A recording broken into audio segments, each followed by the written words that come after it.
Chapter का नाम क्या है? Management information system. Management information system के लोग समझते हैं शायद ये चैप्टर आईटी है। इनफैक्ट ये आईटी नहीं, आईएस इंफॉर्मेशन सिस्टम है। और क्या डिफरेंस है आईटी और आईएस में, कहीं पे डिस्कस करेंगे। ठीक हो गया। अभी स्टार्ट करते हैं आईटी से ही। क्यों, पहले कोई 3-4 पेजेस जिसमें क्या है, आईटी है। और ऐसी बातें जो हम बचपन से क्लास 1 से पढ़ते आ रहे हैं। क्लास 1 में आपने पढ़ा होगा कंप्यूटर सिस्टम क्या होता है, क्या ख्याल है? क्लास 1 में भी पढ़ा, 2 में भी, 3, 4, 5, 6, 7, 8 तक हर बुक के अंदर ये था। कंप्यूटर सिस्टम क्या है, इनपुट आउटपुट स्टोरेज डिवाइसेस क्या है, हार्डवेयर सॉफ्टवेयर क्या है। कुछ ने मैट्रिक में कंप्यूटर रख लिया, उन्होंने और डिटेल में पढ़ लिया। कुछ आईसीएस में चले गए, उन्होंने और डिटेल में पढ़ लिया। लेकिन सबको पता है, क्यों भी हम स्कूल कॉलेज नहीं गए थे लेकिन हमारे हाथ में कंप्यूटर आ गए थे, उनके साथ हमने खेलना शुरू कर दिया था। सो क्या होता है कंप्यूटर सिस्टम? इलेक्ट्रॉनिक डिवाइस है या मशीन है जो क्या करती है, इनपुट डाटा जो है वो रिसीव करती है, उसे प्रोसेस करती है और उसके बाद आउटपुट प्रोड्यूस करती है। साथ डाटा को क्या करती है, स्टोर भी करती है, जो इनपुट ली है या जो प्रोसेस किया। इनपुट कैसे रिसीव करनी है? Through input devices, keyboard, mouse. Output कैसे प्रोड्यूस करनी है? Through output devices, monitor, printer. Processing कैसे करनी है? Brain of the computer, CPU के थ्रू। स्टोरेज कहाँ पे करनी है? Hard disk, RAM, ROM. This mean computer system के 4 कंपोनेंट्स हैं, input devices, processing devices, storage devices and output devices. और आगे वाले अगले 4-5 पेजेस इन्हीं के ऊपर है। इनकी डिफरेंट डिवाइसेस की टाइप्स के डिटेल है हमारे पास। प्रोसेसिंग की बात करें तो प्रोसेसिंग में उसने हमें बता दिया कोई टाइप्स ऑफ कंप्यूटर्स हैं। टाइप्स ऑफ कंप्यूटर्स हैं प्रोसेसिंग वाइज। क्या हैं वो टाइप्स जी? कोई सुपर कंप्यूटर होता है, कोई मेन फ्रेम कंप्यूटर होता है, कोई मिनी कंप्यूटर होता है, कोई डेस्कटॉप कंप्यूटर होता है, कोई लैपटॉप कंप्यूटर होता है और पाम टॉप कंप्यूटर होता है। सुपर कंप्यूटर वेरी लार्ज, बल्कि in size most expensive and most powerful computer. कितना बड़ा? इस पूरे रूम जितना बड़ा कंप्यूटर जिसमें थाउजेंड्स ऑफ प्रोसेसर्स लगे हुए हैं। बहुत ज़्यादा एक्सपेंसिव है, इसलिए ऑर्गेनाइजेशन इसे अफोर्ड नहीं कर सकती। गवर्नमेंट लेवल पे यूज होता है, like to manage national defence system. The very large, most powerful and most expensive computer क्या है? Super computer.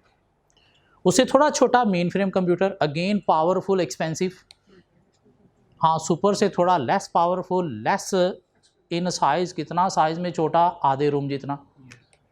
कौन यूज़ करता है? मल्टीनेशनल ऑर्गेनाइजेशन यूज़ करती हैं, लाइक एयरलाइन कंपनी यूज़ करती हैं या ऑयल कंपनी यूज़ करती हैं। पूरी दुनिया में अपना जो भी कंपनीज चल रही हैं उनको आपस में कनेक्ट मैनेज करने के लिए। छोटी ऑर्गेनाइजेशन अफोर्ड नहीं कर सकती। मिनी कंप्यूटर इन दोनों से थोड़ा छोटा, लेस पावरफुल और लेस एक्सपेंसिव। कितना छोटा? इतने साइज़ का कंप्यूटर। लाइक हमारे जो पर्सनल कंप्यूटर है वो कोई 10 को जोड़ लें तो क्या बन जाएगा? Mini computer. Again organisation use करती हैं किस लिए? अपनी ब्रांचेस को आपस में नेटवर्किंग के लिए। हाँ, जो हम यूज़ करते हैं, हमारे जो पर्सनल यूज़ में आते हैं वो क्या है? डेस्कटॉप कंप्यूटर, जिसको पीसी मीन पर्सनल कंप्यूटर का नाम भी दिया जाता है। यानी एक ऐसा कंप्यूटर जो एक डेस्क के ऊपर आ जाए, जिसमें एक सेपरेट सीपीयू है, साथ कुछ पेरिफेरल मीन अटैच्ड डिवाइसेस हैं, जिसमें कीबोर्ड है, माउस है, प्रिंटर है, मॉनिटर है, जो हम पर्सनल यूज़ में यूज़ करते हैं। ऑर्गेनाइजेशन के अंदर एम्प्लॉय को भी दिए गए हैं, जिसमें प्रोसेसिंग 2 तरह से होती है, डिसेंट्रलाइज्ड और सेंट्रलाइज्ड। डिसेंट्रलाइज्ड का है कि हर एम्प्लॉय के पास अपना सीपीयू पड़ा है, अपनी प्रोसेसिंग वो अपने सीपीयू में कर रहा है। सेंट्रलाइज्ड प्रोसेसिंग क्या है कि हर एम्प्लॉय के पास इनपुट आउटपुट डिवाइसेस हैं, प्रोसेसिंग कहाँ पे हो रही है? एक main central computer, main frame में या मिनी में। वही डेस्कटॉप को थोड़ा छोटा कर दिया, मीन ऐसा कंप्यूटर जो हमारी लैप मीन गोद में फिट हो सकता है, वो क्या बन गया, लैपटॉप कंप्यूटर, जिसमें सारी की सारी डिवाइसेस को इंटीग्रेट कर दिया गया एक ही डब्बा में, और इजी टू मूव है तो इसलिए इसे नाम दे दिया गया है पोर्टेबल कंप्यूटर का भी, और चूंकि बुक शेप में होता है तो इसलिए क्या नाम दे दिया गया, इसे नोटबुक भी बोला जाता है, जिसका यूजेज बहुत ज़्यादा बढ़ गया है। क्या ख्याल है? अभी स्पेशली जब कोरोना आया उसके बाद से इसका यूजेज और ज़्यादा बढ़ गया। क्यों? ऑनलाइन क्लासेस की बारी आ गई तो सबको यूजेज की जाग आ गई कि अब इसे यूज़ करना है। अब पता है पीछे गवर्नमेंट ने ये लैपटॉप दिए थे स्टूडेंट्स को, आपको पता है वो गवर्नमेंट को एक लैपटॉप कितने में पड़ा था? 96,000 का, क्योंकि मैंने खुद दुबई से ख़रीद के गवर्नमेंट को डिलीवर किए थे। 96,000 का एक लैपटॉप गवर्नमेंट को पड़ा था। वो बड़ी अच्छी क्वालिटी के अच्छे टच स्क्रीन थे, वो डिटैचेबल थे, उनको एज ए टैब भी यूज़ किया जा सकता था। किस लिए दिए? स्टूडेंट्स की स्टडी में हेल्प के लिए, कि इन्होंने कल को प्रोजेक्ट पे काम करना है, कोई असाइनमेंट बनानी है, कोई रिसर्च करनी है, तो इससे शायद स्टडी एजुकेशन का लेवल इम्प्रूव होगा। इन्होंने क्या किया, इधर लैपटॉप लिया गवर्नमेंट से, खोला भी नहीं, सीधा पहुंच गए फीस सेंटर, वहाँ पे जाके 20,000 का वो बेच के मोबाइल ले लिया। क्यों? हमें तो वो पैकेजेस चाहिए ना, तो हमने तो उस पर रहना है, हमें ये लैपटॉप क्या करना है। और फीस सेंटर में धक्के खा रहे होते थे ये लैपटॉप। नया डब्बा पैक आपको 23-24 हज़ार में मिल जाता था। क्यों? ऊपर गवर्नमेंट का वो टैग लगा हुआ ना, तो फुल प्राइस पे नहीं बिक सकता, और यूज़ में 15, 16, 17 हज़ार का मिल जाया करता था। आज से कोई 2 साल पहले की बात है। लेकिन फिर आया कोरोना, घरों पे बैठ के ऑनलाइन क्लासेस स्टार्ट होगी, तो इनको पता चला अब तो लैपटॉप की ज़रूरत है। फिर ये सारे फीस सेंटर गए, वही लैपटॉप जो पहले बेचे थे अब लेने के लिए, और अब यूज़ वाला कितने में मिल रहा है? 25 से 30 हज़ार में, और नया तो मिल ही नहीं रहा। क्यों? वो तो लोगों ने उठा लिए। क्या ख्याल? ये पाकिस्तानी कौम का हाल है। हाँ, कि इनका गवर्नमेंट भी क्या सोचे, एजुकेशन को प्रमोट, स्टैंडर्ड को इम्प्रूव करने के लिए 96,000 का लैपटॉप इनको लेके दिया ईच। उन्होंने बेच के क्या किया? 20-20 हज़ार का मोबाइल ले लिया। क्यों? वो ज़्यादा ज़रूरी है, उसके बिना ज़िंदगी बंद हो जाएगी। ऐसी है ना। वो मोबाइल फ़ोन क्या है? पाम टॉप कंप्यूटर जो हमारे हाथ में आ गया, जो आजकल हमारी ज़िंदगी है। कहीं बंद हो जाए बैटरी, ओ यार ये 2 मिनट के लिए प्लीज़ चार्जिंग पे लगाई, बस ये बैटरी ऑन हो जाए, वरना मैं मर गया। क्या ख्याल है? घर जाते हैं, कोई सलाम दुआ नहीं, सबसे पहले इसको चार्ज करना है। घर वाले ढूंढ रहे थे, यहाँ पे आया था, कहाँ गया? पता चलता है वो कोने में चार्जिंग पे लगा हुआ है। इसी के अंदर ही हमारी सारी ज़िंदगी आ गई। कंप्यूटर भी इसी के अंदर आ गया। क्या ख्याल है? टीवी भी इसी के अंदर आ गया। इवन सारे रिश्तेदार और सारे दोस्त भी इसी के अंदर आ गए, और जो इसके अंदर हैं वो हमारे रिश्तेदार या दोस्त हैं। जो इसके अंदर नहीं है उनके साथ हमारा कोई ताल्लुक़ ही नहीं है। ऐसे रिश्तेदार जिनके पास मोबाइल नहीं है वो तो गलीज़ हैं, उनसे गरीब निकम्मा दुनिया में है ही नहीं, और उनके साथ हमारा कोई ताल्लुक़ भी नहीं है। तेरे पास मोबाइल नहीं है, वो धुर फिटे मुँह, तेरे साथ तो ताल्लुक़ रखा ही नहीं जा सकता। नहीं, इतनी ज़रूरत हमारी बन गया। तो बड़े कंप्यूटर से थोड़ा छोटा, थोड़ा और छोटा, और ये जो तीनों हैं इनको माइक्रो कंप्यूटर्स का नाम भी दिया जाता है, जिसमें डेस्कटॉप भी आ जाता है, लैपटॉप भी आ जाता है, इसको पोर्टेबल या नोटबुक का नाम दिया जाता है, और पाम टॉप आ जाता है जिसको हैंड हेल्ड कंप्यूटर का नाम भी दिया जाता है। क्यों? हमारे हाथ में पकड़ा जा सकता है, या पर्सनल डाटा असिस्टेंस PDA भी बोला जाता है। Personal data assistance mean data को पर्सनल लेवल पे मैनेज करने के लिए यूज़ होते हैं। सो ये क्या है, कोई 5-6 हमारे पास टाइप्स ऑफ कंप्यूटर जो आज तक एग्जामिनर ने टेस्ट नहीं की। हो सकता है हमारे लिए आसान सा टॉपिक छोड़ा हो 3-4 नंबर के लिए। इसके आगे गए तो हमें कोई 2 पेजेस मिल गए इनपुट डिवाइसेस की टाइप्स के, और ये इनपुट डिवाइसेस की टाइप्स पास्ट में एग्जामिनर 3 दफ़ा टेस्ट कर चुके हैं। एक दफ़ा 6 नंबर के लिए कोई सी 6 इनपुट डिवाइसेस के नाम दे के उनका एक एक एडवांटेज और एक एक डिसएडवांटेज लिख दें। एक दफ़ा उसने कोई 3-4 डिवाइसेस के नाम दिए, इनको एक्सप्लेन करके एक एक एडवांटेज एक एक डिसएडवांटेज लिख दें। एक दफ़ा उसने कोई 6 इनपुट डिवाइसेस के नाम दिए एक साइड पे, दूसरी साइड पे उनके यूजेज दिए और कहा इनको आपस में इंटरलिंक करें इन कॉलम मैचिंग। तो दोबारा भी टेस्ट हो सकता है। तो देखते हैं क्या इनपुट डिवाइसेस हैं और कुछ के यूजेस हैं, वो यूजेस देखने की कोशिश करते हैं। सो इनपुट डिवाइसेस में जाएं तो हमारे पास एक इनपुट डिवाइस है keyboard, mouse, track ball, joystick, scanner, digital camera, microphone mean mic, touch screen, OMR, MICR, bar code reader और लाइट पेन। इनपुट डिवाइसेस जिनमें से कुछ हमें ऑलरेडी पता है क्या है और कुछ नई डिवाइसेस हैं।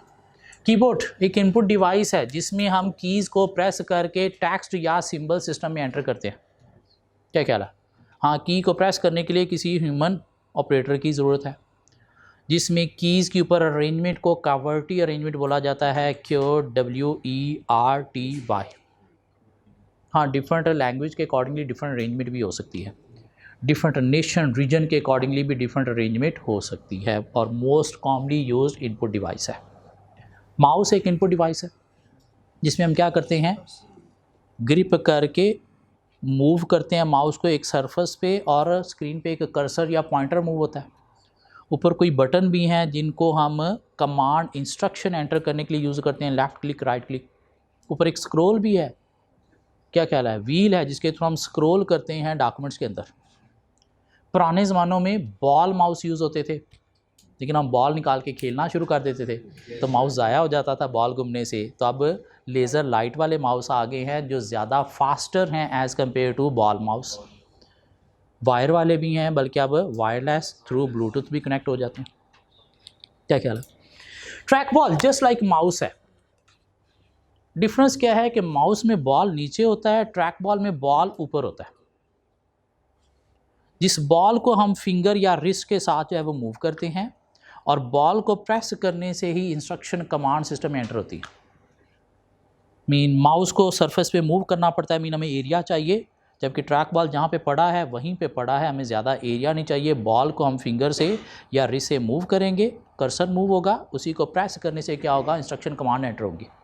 मेनली ये बनाया गया था डिसेबल्ड पीपल के लिए जो माउस को ग्रिप नहीं कर सकते। आजकल जो लैपटॉप के अंदर हमारे पास वो पैड होता है, वो भी एक तरह का ट्रैक बॉल ही है। मीन उसके ऊपर हम फिंगर से यूँ मूव करते हैं, कर्सर मूव होता है, उसी को प्रेस करने से क्या होता है, इंस्ट्रक्शन कमांड भी एंटर हो रही है। तो सिमिलर टू माउस है। जॉयस्टिक गेम खेलने वाला हैंडल जिसमें एक लीवर है जिसके थ्रू हम कर्सर, पॉइंटर, जहाज़ मूव कर रहे हैं। ऊपर कुछ बटन्स हैं जो instruction command mean firing, heating में काम करते हैं। तो ऑलमोस्ट तीनों चीज़ें सेम ही हैं। लैपटॉप के सेंटर में एक स्टिक होती है जो लाइक का माउस काम करती है, उसे भी जॉयस्टिक बोला जाता है।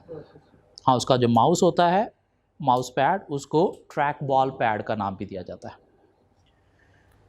स्कैनर एक इनपुट डिवाइस है जो एक पेज के ऊपर जो भी चीज़ें हम चाहते हैं ये कंप्यूटर में चली जाएं, तो स्कैनर के थ्रू स्कैन करके वो कंप्यूटर में जाएंगी। लाइक फ़ोटोकॉपी मशीन, एक पेज पे जो है दूसरे पेज पे आ जाता है, तो स्कैनर क्या करता है, पेज पे लाने की बजाय उसे सिस्टम में एंटर कर देता है। लेकिन उस पेज के ऊपर जो भी कुछ है वो सिस्टम में एंटर होगा एज ए इमेज। अगर हम चाहते हैं इसके ऊपर टेक्स्ट लिखा हुआ है और वो एज ए टेक्स्ट एंटर हो सिस्टम में, ताकि हम उसे वर्ड में जाके एडिट कर सकें, तो फिर स्कैनर के साथ एक software OCR, optical character recognition का होना ज़रूरी है। हाँ, अगर ये OCR सॉफ्टवेयर नहीं है तो फिर पेज के ऊपर जो भी कुछ लिखा हुआ है वो एज ए इमेज एंटर होगा, उसे एज ए टेक्स्ट आप एडिट नहीं कर सकते। अगर एज ए टेक्स्ट एंटर करना है ताकि वर्ड में आप एडिट कर सके, तो फिर साथ सॉफ्टवेयर होना चाहिए, कौन सा, optical character recognition mean OCR। हाँ थोड़ा स्लो होता है, क्यों, मल्टीपल पेजेस को बार बार स्कैनर खोल के रखना पड़ता है, तो थोड़ा स्लो है मल्टीपल पेजेस को एंटर करने के लिए। डिजिटल कैमरा एक इनपुट डिवाइस है जिसके थ्रू हम पिक्चर्स या वीडियो सिस्टम में एंटर करते हैं। उनको हम एडिट भी कर सकते हैं डिफरेंट सॉफ्टवेयर के थ्रू। लाइक पिक्चर को हम एडिट कर सकते हैं सॉफ्टवेयर के थ्रू, अपना नाक छोटा बड़ा कर सकते हैं, कलर हम कम्प्लेक्शन चेंज कर सकते हैं, बंदे को कुत्ता बिल्ली कुछ भी बना सकते हैं। क्या ख्याल है, सॉफ्टवेयर के थ्रू जो आप लगे रहते हो, अपने कान बना लिए, क्या क्या बना लिए। तो डिजिटल कैमरा इनपुट डिवाइस है जिसको पुलिस भी यूज़ करती है क्रिमिनल्स को कैच करने के लिए, सीसीटीवी कैमरास। क्या ख्याल है, आजकल ट्रैफिक पुलिस भी यूज़ कर रही है। ये जो आपके ई चलान हो रहे हैं जिसके थ्रू स्पीड भी मॉनिटर की जा रही है, आप रेड सिग्नल क्रॉस करते हो तो चलान पिक्चर आपके घर आ जाती है। कल मैंने देखा मेरे 7 चलान आए हुए थे। किस चीज़ के, कि मैं सिग्नल पे खड़ा हूँ तो ज़ेब्रा क्रॉसिंग पे खड़ा हूँ, इन गाड़ी मेरी ज़ेब्रा क्रॉसिंग पे, इस चीज़ के 7 चलान आए हुए। क्यों, मैं तो इस चीज़ को नोटिस ही नहीं कर रहा था कि ये भी पाकिस्तान में हो सकता है। और कई जगह ऐसी थी जहाँ पे ज़ेब्रा क्रॉसिंग विजिबल भी नहीं है प्रॉपर, लेकिन चूँकि आप इस लेन से आगे आपने गाड़ी खड़ी की है तो चलान है। स्पीड भी मेजर कर रहे हैं, बल्कि दुबई में आप मोबाइल फ़ोन यूज़ कर रहे हो गाड़ी में तो कैमराज लगे हैं, वो मोबाइल फ़ोन को डिटेक्ट कर लेते हैं, उसका भी चलान आ जाता है। इसको ऑडिटर भी यूज़ करता है डिजिटल कैमरा को। कहाँ पे, ये ऑडिटर का काम क्या होता है? ऑडिट करना मतलब बताना कि financial statements true and fair हैं या नहीं है। मीन फाइनेंशियल स्टेटमेंट्स के अंदर एक एक फिगर को वेरीफाई करके हमने देखना होता है कि ये ठीक है या नहीं है, कि अमाउंट इतनी लिखी है तो वाकई ही इतनी है या नहीं है। ये ऑडिटर का काम है, कहीं कोई अमाउंट में फ्रॉड तो नहीं हो रहा। उसमें एक फिगर होती है इन्वेंट्री की भी, बैलेंस शीट में करंट एसेट्स में आती है क्लोजिंग इन्वेंट्री। इसका मतलब क्या है कि कंपनी शो कर रही है कि अगर हमारा ईयर एंड 31 दिसंबर है तो 31 दिसंबर पे हमारे पास इतनी इन्वेंट्री पड़ी थी। हमने ऑडिटर ने कैसे वेरीफाई करना है, हम क्लाइंट को कहते हैं भाई 31 दिसंबर को हमारे सामने आप इन्वेंट्री काउंट करो, हम जाके अटेंड करके इंश्योर करेंगे कि वाकई ही इतनी इन्वेंट्री आपके पास पड़ी है। मीन जितनी रिकॉर्ड में आ रही है उतनी पड़ी है, दिस मीन इन्वेंट्री की फ़िगर ठीक है। और अगर रिकॉर्ड में ज़्यादा आ रही है, फिजिकली कम पड़ी है, दिस मीन ये इन्वेंट्री क्या है, फिर ओवरस्टेटेड है। तो हमने क्या करना होता है, ईयर एंड डे पे इन्वेंट्री काउंट को अटेंड करके चेक करना होता है कि इन्वेंट्री इतनी पड़ी है या नहीं पड़ी। अब अगर क्लाइंट की इन्वेंट्री को 50 डिफरेंट लोकेशन पे पड़ी है तो क्या 31 दिसंबर को हम 50 जगहों पे जाके इन्वेंट्री काउंट अटेंड करेंगे? क्यों, इतना तो स्टाफ नहीं हमारे पास ना। तो हम क्या करेंगे, जहाँ पे मटेरियल में ज़्यादा इन्वेंट्री पड़ी है वहाँ पे स्टाफ भेज देंगे, और जहाँ पे कम इन्वेंट्री पड़ी है वहाँ पे क्या करेंगे, कैमरा इंस्टॉल कर देंगे कि भाई ये कैमरे के सामने आप जब काउंट करना हम मॉनिटर कैमरे से कर लेंगे, जब बाद में हम वीडियो से इंश्योर कर लेंगे कि वाकई ही आपके स्टोर में इतनी इन्वेंट्री पड़ी थी। तो यूजेज कहाँ पे हैं, पर्सनल लाइफ में भी यूजेज है, पिक्चर्स वीडियोस को कैप्चर करने के लिए, एडिट करने के लिए, लाइक डिफरेंट इवेंट्स के फंक्शन की हम जो है वो कैप्चरिंग कर सकते हैं पिक्चर्स या वीडियोस की। पुलिस भी यूज़ करती है क्रिमिनल को कैच करने के लिए, लाइक सीसीटीवी कैमरास। ऑडिटर भी यूज़ करता है किस लिए, इन्वेंट्री काउंट को अटेंड करने के लिए, या ट्रैफिक पुलिस भी यूज़ करती है ट्रैफिक चालान के थ्रू ट्रैफिक सिस्टम को कंट्रोल करने के लिए। तो 3-4 यूजेस अगर पूछ लिए जाएँ डिजिटल कैमरा के तो हम बता सकते हैं। क्या ख्याल है?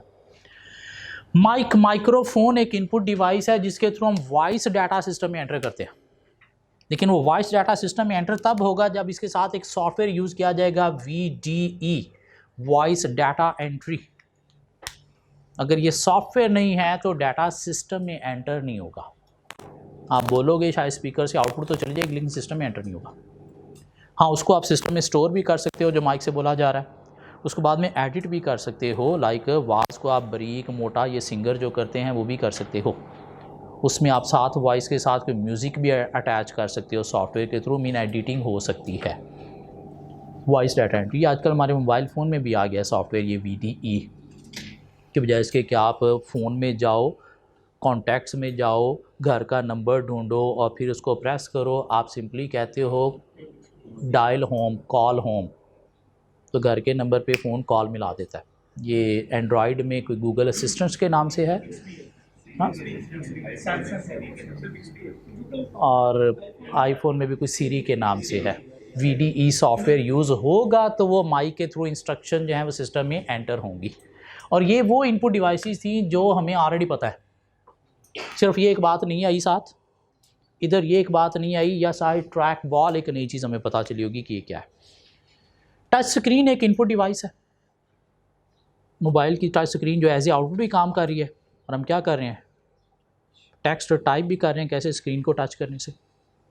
इसकी बेस्ट एग्जांपल ATM है, जो एज ए आउटपुट भी आपको काम दे रही है, साथ आप क्या कर रहे हो, इंस्ट्रक्शन कमांड भी एंटर कर रहे हो। या ये जो मेट्रो बस है, अगर किसी ने कभी यूज़ की हो तो इसकी टिकट लेने के लिए भी स्क्रीन डिस्प्ले की गई है, जो क्या है, टच स्क्रीन है। एज ए आउटपुट इनपुट दोनों काम करती हैं और थोड़ी एक्सपेंसिव होती है। क्या ख्याल है? OMR stands for optical mark reader. Optical का मतलब क्या है, लेज़र लाइट के थ्रू जो चीज़ हो। ऑप्टिकल मार्क रीडर क्या है, एक इनपुट डिवाइस है जो सिर्फ वही डाटा रीड करती है जो ऑप्टिकली मीन लेज़र लाइट के थ्रू कहीं पे लिखा हुआ है। जिसका यूजेज है हमारा, ये जो बैंक कार्ड होते हैं, किसी को भी पेमेंट करनी हो तो हम कार्ड देते हैं, वो क्या करते हैं, एक डिवाइस के साथ उसे स्वाइप करते हैं। उसमें क्या स्वाइप किया जाता है, हमारे बैंक कार्ड के पीछे एक ब्लैक कलर की स्ट्रिप होती है, उसके अंदर ऑप्टिकली मीन लेज़र लाइट के थ्रू हमारे अकाउंट की डिटेल इन्फॉर्मेशन जो है वो स्टोर की जाती है। और वो जिस डिवाइस के साथ उसे स्वाइप कर रहे हैं वो डिवाइस क्या है, ऑप्टिकल मार्क रीडर। जो लेज़र लाइट के थ्रू जो डाटा उसमें लिखा गया है सिर्फ उसे ही रीड करके आगे प्रोसेस करती है। Optical mark reader mean optically जो डाटा कहीं पे लिखा हुआ है, मीन लेज़र लाइट के थ्रू लिखा गया है, उसे लेज़र लाइट के थ्रू ही रीड करके प्रोसेस करती है। जिसकी एग्जांपल कुछ और भी उसने दे दी है, हमारे जो करेंसी नोट होते हैं, इनको कभी रोशनी में देखो तो अंदर एक लाइन सी नज़र आ रही होती है, उसे बोलते हैं वाटर मार्क, और वो भी ऑप्टिकली मीन लेज़र लाइट के थ्रू ही वो बनाए जाते हैं। अब करेंसी नोट वो जेन्युइन है यानी बैंकर क्या करते हैं, उसको एक OMR डिवाइस के नीचे रखते हैं और वो वाटर मार्क वाजे हो जाते हैं, तो उससे पता चलता है कि जेन्युइन है या नहीं। बाहर के मुल्कों में लॉटरी फार्म मीन ये जो बॉन्ड्स होते हैं, लॉटरी फार्म बॉन्ड्स होते हैं, इनको भी OMR के थ्रू देखा जाता है कि जेन्युइन है या नहीं, कि उनके अंदर भी वाटर मार्क होते हैं। या हमारे ये जो बैलेट पेपर हैं वोटिंग के लिए, वोट हम कैसे कास्ट करते हैं, एक जगह पे हम जाते हैं, हमें एक बैलेट पेपर दिया जाता है जिसमें हम क्या करते हैं, किसी एक साइन को टिक करते हैं, उसके ऊपर मोहर लगाते हैं, उसको फोल्ड करते हैं और बॉक्स में डाल देते हैं। उसके बाद उस बॉक्स में से वो निकाले जाते हैं और फिर देखा जाता है कितने निशान किस तरफ जा रहे हैं, वोट की काउंटिंग होती है। ये पाकिस्तान का सिस्टम है। पूरा एक दिन वेस्ट होता है, उस दिन छुट्टी होती है, वोट डालने चले जाएँ तो अच्छी खासी लाइनें लगना पड़ती हैं, खज्जल ख्वारी भी होती है। बाहर के मुल्कों में क्या होता है, ये जो बैलेट पेपर हैं ये आपके नाम के साथ प्रिंट होके आपके घरों में आ जाते हैं, और इनके अंदर वाटर मार्क से जो है वो आपकी निशानदेही भी होती है कि वाकई जेन्युइन है या नहीं है। हम क्या करते हैं, घर में कोई भी एक साइन के ऊपर टिक करते हैं, फोल्ड करके पॉकेट में डाल लेते हैं, आते जाते रास्ते में उन्होंने बताया था फ़लाँ जगह पे बॉक्स पड़े हैं, लाइक कोई पोस्ट ऑफिस के बाहर पड़ा है, किसी ट्रेन स्टेशन पे पड़ा है, वहाँ पे बॉक्स में डाल देते हैं, मीन हमारी ज़िंदगी भी चलती रहती है और साथ वोट कास्ट भी हो जाता है। गवर्नमेंट के लोग क्या करते हैं, उन बॉक्स में से वो निकालते हैं बैलेट पेपर, उसको एक OMR डिवाइस के नीचे रखते हैं। OMR डिवाइस क्या करती है, उसके अंदर जो ऑप्टिकली डाटा था उससे आइडेंटिफाई कर लेती है ये बंदा कौन है, और वो मार्क भी आपका रीड करके सिस्टम में ऑटोमेटिकली वोट एंटर हो जाता है। उसे एक तो ये भी आइडेंटिफाई हो जाता है कि बैलेट पेपर किसी ने घर पे प्रिंट नहीं किया, मीन जेन्युइन ही है, और वोट सिस्टम में चला गया और सिस्टम में ऑटोमेटिकली काउंट होके पता चल जाएगा कौन सी पार्टी विनिंग है और कौन सी लूज़र है। मीन कोई बॉक्स वगैरह चोरी नहीं होते, ना ही काउंटिंग में कोई हेरा फेरी होती है वहाँ पे। तो यूजेज कहाँ पे है, बैंक कार्ड ब्लैक स्ट्रिप में है, या करेंसी नोट वाटर मार्क में है, या बैलेट पेपर इन वोटिंग में है, या प्राइज़ बॉन्ड जिसको लॉटरी पेपर का नाम दिया जाता है वहाँ पे है। ये आजकल आपको याद होगा, आप अगर लास्ट टाइम ICAP सेंटर गए होंगे तो शीट आपको जो मिली उसमें आपने CRN नंबर लिखा और नीचे कुछ आपने सर्कल भी बबल किए। ये सर्कल बबल क्यों हो रहे हैं? क्योंकि ये आपकी शीट सीधी जाएगी एक OMR डिवाइस के नीचे। उन सर्कल बबल से जो है वो सिस्टम क्या करेगा, आपका CRN नंबर रीड करके सिस्टम में एंटर कर देगा। उसके बाद आपने जो जो क्वेश्चन अटैम्प्ट किया वो भी आपने सर्कल किए, तो वो भी सिस्टम में चले गए। हाँ, अब फिजिकली क्या एंटर होगा, सिर्फ क्वेश्चन के मार्क्स। आपके कुछ पेपर ई मार्किंग भी हो रहे हैं। पाकिस्तान में भी ये सिस्टम स्टार्ट नहीं हुआ, लेकिन बाहर ई मार्किंग कैसे होती है कि आपका पेपर स्कैन करके सिस्टम में एंटर कर दिया गया, सिस्टम में software, artificial intelligence, robotic system आपका पेपर चेक कर रहे हैं, बंदे नहीं। कैसे चेक कर रहे हैं कि इसके सॉल्यूशन, कोई 10-15 सॉल्यूशन उस क्वेश्चन के सिस्टम में एंटर कर दिए गए हैं और सिस्टम ने उनके साथ मैच करना है और चेकिंग करनी है। और ये बड़ी एक्यूरेट और अच्छी चेकिंग है एज़ कम्पेयर टू बंदा चेकिंग। क्यों? बंदा घर पे बुढ़ी से लड़के बैठा है, उसका मूड अच्छा नहीं है तो फजूल में आपके मार्क्स काट लेगा। सिस्टम मूड पे नहीं डिपेंड करता, उसने एक्यूरेट चेकिंग ही करनी है। बंदे की कैलकुलेशन ऊपर नीचे हो सकती है, सिस्टम की कैलकुलेशन ऊपर नीचे नहीं होगी। मीन ज़्यादा अच्छी और एफिशिएंट जो है वो चेकिंग होती है ई मार्किंग के थ्रू। पाकिस्तान में भी ऐसे स्टार्ट नहीं हुआ, लेकिन होपफुली शायद फ्यूचर में हो जाएगा।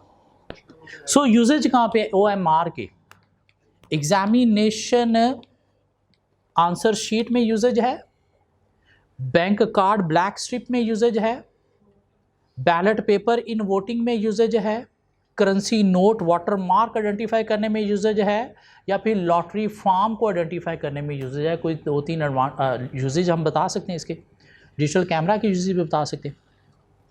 MICR stands for magnetic ink character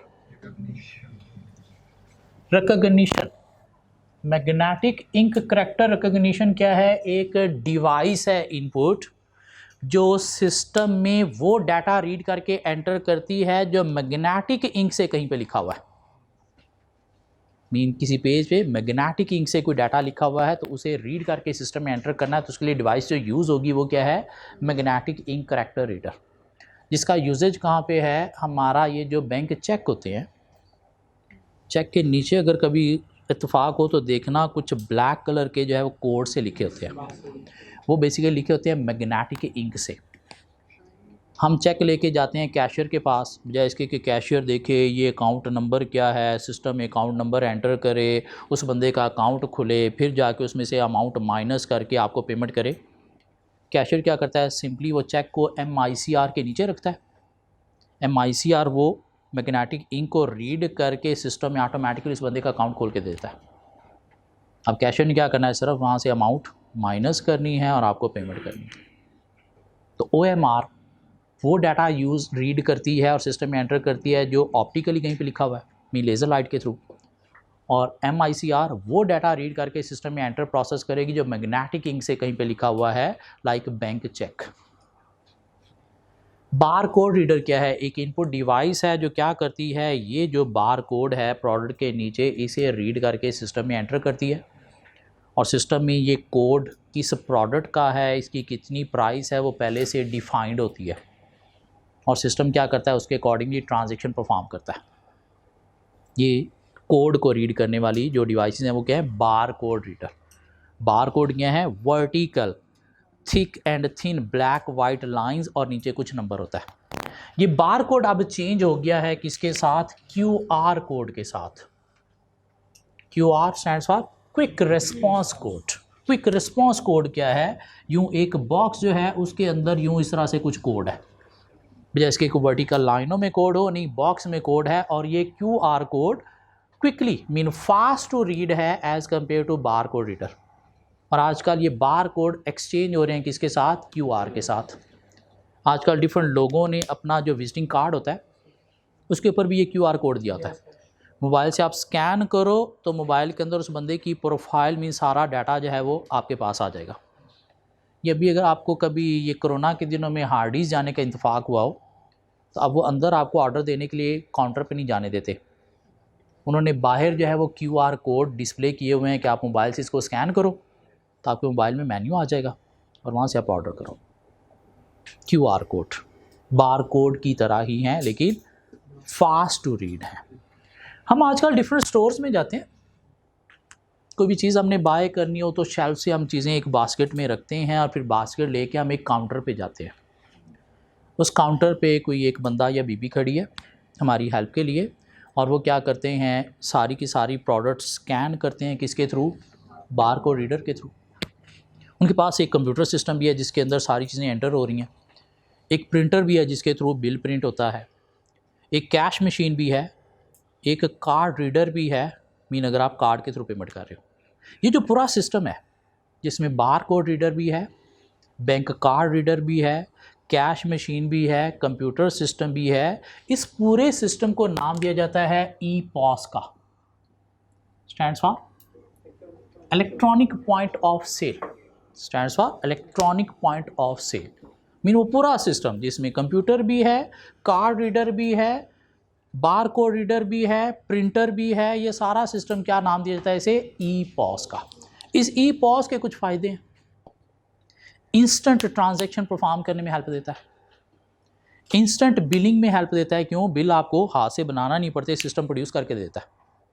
instant laser update करता है, मीन जैसे ही बार कोड स्कैन हुआ साथ ही सिस्टम में कैश लेजर भी अपडेट हो गया, सेल लेजर भी अपडेट हो गया और साथ ही इन्वेंट्री लेजर स्टॉक भी अपडेट हो गया। तो फ़ायदे क्या हैं, इंस्टेंट ट्रांजैक्शन परफॉर्म करने में हेल्प देता है, इंस्टेंट बिलिंग में हमें हेल्प देता है, क्यों, बिल फौरी प्रिंट कर देता है, और क्या करता है, इंस्टेंट साथ ही ट्रांजैक्शन के थ्रू लेजर को अपडेट भी करता है।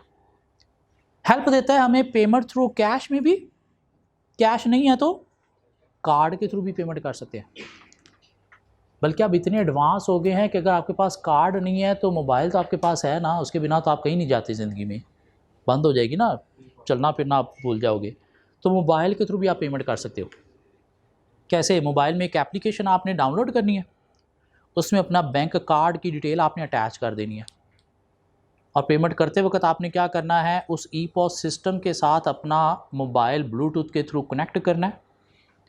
वह एप्लीकेशन आपने ऑन करनी है सिस्टम में आपके मोबाइल कि आप इतनी पेमेंट करना चाहते हो, आप करोगे यस, पेमेंट ऑटोमेटिकली आपके बैंक अकाउंट से उस कंपनी के अकाउंट में ट्रांसफ़र हो जाएगी। मीन हेल्प दे रहा है कि इसमें पेमेंट थ्रू कैश में, पेमेंट थ्रू कार्ड में, even payment through mobile phone Bluetooth connectivity में भी। इसमें भी आगे और एडवांसमेंट आने जा रही है कि बैंक वाले क्या करेंगे, एक चिप जो है वो आपके यहाँ पे हाथ पे लगा के ऊपर से प्लास्टिक सर्जरी कर देंगे। अब आपने कहीं पे पेमेंट करनी है तो क्या करना है, आपने एक डिवाइस के नीचे अपना हाथ रखना है, स्क्रीन पे यस करना है, पेमेंट होगी। नहीं, ना कैश रखने की ज़रूरत, ना कार्ड रखने की ज़रूरत, मोबाइल फ़ोन भी नहीं आपके पास, तो आप अपने हाथ के थ्रू पेमेंट किया करोगे। दिस मीन अब कैश चोरी नहीं होगा, कार्ड चोरी नहीं होगा। हाथ काट के ले जाएंगे, उसमें क्या है कि अगर आपकी नर्व्स चल रही हैं तो चिप काम करेगी, वरना नहीं करेगी। बंदा मर गया है, वो चिप बंद नहीं चलेगी। ये आगे एडवांसमेंट आने जा रही है और कुछ आने वाले सालों में आप ये काम करवाओगे कि यार बैंक वालों ये चिप लगा के सर्जरी कर दो। पेमेंट करने के लिए आप क्या क्या करोगे, हाथ डिवाइस के नीचे रखोगे, स्क्रीन पे यस, पेमेंट होगी। सो EPOS के यूजेज लिखे जा सकते हैं। पास में एग्जामिनर ने 4 नंबर पे एक दफ़ा टेस्ट भी किए हैं। इंस्टेंट ट्रांजैक्शन परफॉर्म करने में हेल्प देता है, इंस्टेंट बिलिंग में हेल्प देता है, लेजर फौरी जब अपडेट करता है, payment through cash, through card, even through mobile phone application में भी हेल्प देता है। डिजिटल कैमरा के यूजेज क्या थे, personal use, pictures video capture करने के लिए, police CCTV cameras, traffic control challan cameras और auditor for attending inventory count. क्या ख्याल है? लाइट पेन क्या है, एक इनपुट डिवाइस है जिसमें आगे एक कोई लेज़र लाइट होती है और अगर हम स्क्रीन पे उसको जो है वो यूज़ करें तो डाटा सिस्टम में एंटर होता है। या आजकल आपने लैपटॉप देखा होंगे टच वाले, उनके साथ पेन भी होता है, तो पेन के थ्रू हम जो भी स्क्रीन के ऊपर ड्रा कर रहे हैं वो सिस्टम के अंदर क्या हो रहा है, एंटर हो रहा है। जो भी हम लिख रहे हैं वो सिस्टम में क्या हो रहा है, इनपुट एंटर हो रहा है, जिसे हम सेव भी कर सकते हैं। तो वो पेन क्या है, लाइट पेन है, जिसके थ्रू सिस्टम में डाटा एंटर किया जाता है। सो ये हमने कुछ थोड़ा सा नॉलेज ले लिया ये डिवाइसेस क्या है, इनके कुछ एडवांटेज डिसएडवांटेज भी हैं जो फुली कल के लेक्चर में हम पढ़ेंगे।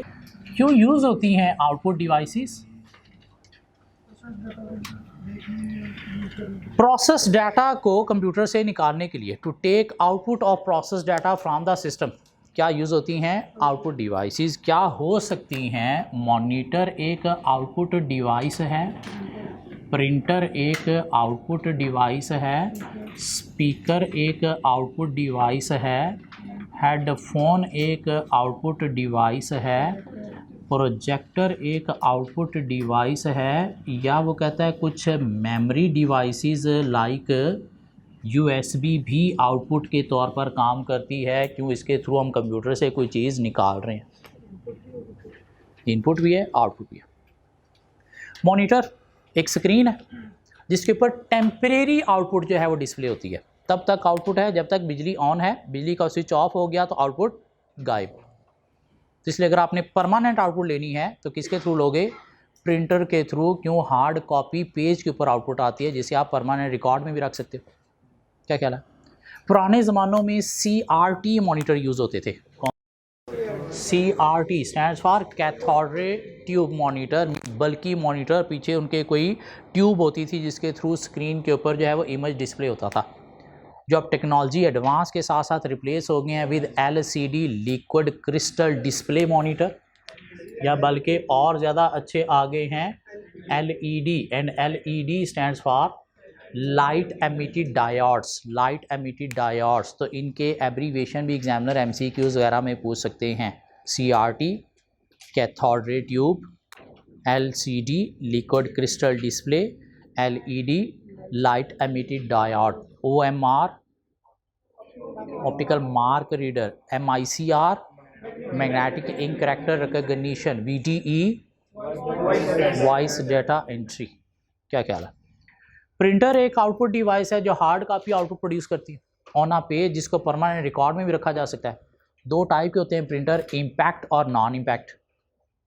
इम्पैक्ट जो पेज के ऊपर स्ट्राइकिंग करते हुए प्रिंट करते हैं लाइक डॉट मैट्रिक्स प्रिंटर, और नॉन इम्पैक्ट जो पेज को स्ट्राइकिंग करते हुए नहीं, through other medium like laser light print करते हैं लाइक लेज़र प्रिंटर। क्या ख्याल है? तो एग्जाम्पल भी दे सकते हैं हम इम्पैक्ट और नॉन इम्पैक्ट की। स्पीकर एक आउटपुट डिवाइस है जो साउंड आउटपुट प्रोड्यूस करने के लिए यूज होती है, लेकिन साउंड आउटपुट प्रोड्यूस करने के लिए सिस्टम के अंदर साउंड कार्ड का होना ज़रूरी है। अगर सिस्टम में साउंड कार्ड नहीं है तो फिर स्पीकर के थ्रू साउंड आउटपुट प्रोड्यूस नहीं होगी। वही स्पीकर अगर हमने कान पे लगा दिया तो वो क्या बन गया, हेडफोन बन गया, जिसके साथ माइक्रोफोन भी यूज़ किया जाता है, किस लिए, कन्वर्सेशन के लिए, स्काइपिंग के लिए। प्रोजेक्टर भी एक आउटपुट डिवाइस है, क्या करता है, इमेज को लार्ज साइज में किसी स्क्रीन या वॉल के ऊपर डिस्प्ले करता है। कहाँ पे यूज़ होता है? क्लासरूम में लेक्चरर यूज़ करते हैं, या बिजनेस में प्रेजेंटेशन देने के लिए यूज़ करते हैं, या डिफरेंट मीटिंग्स में लार्ज साइज इमेज प्रोड्यूस करने के लिए यूज़ किए जाते हैं। मेमोरी डिवाइसेस भी आउटपुट डिवाइसेस हैं जिनके थ्रू आप कंप्यूटर से कोई चीज़ निकाल रहे हो, लाइक एक्सटर्नल हार्ड डिस्क है या फिर USB ड्राइव है। ये पढ़ के देखें, समझ आती है कि दो दो लाइनों में आप बता सकते हो आउटपुट डिवाइसेस को। एग्जामिनर ने पास में आउटपुट डिवाइसेस आज तक टेस्ट नहीं किया, टाइप्स ऑफ कंप्यूटर टेस्ट नहीं किया।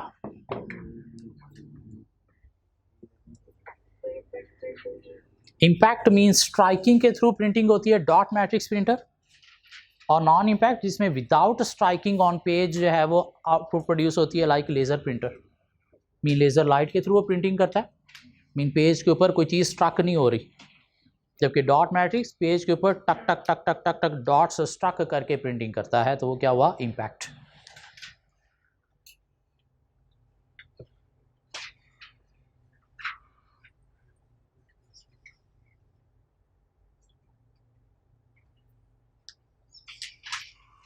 Impact printer printing through striking on page like dot matrix, and non-impact printing through no striking on page like laser printer.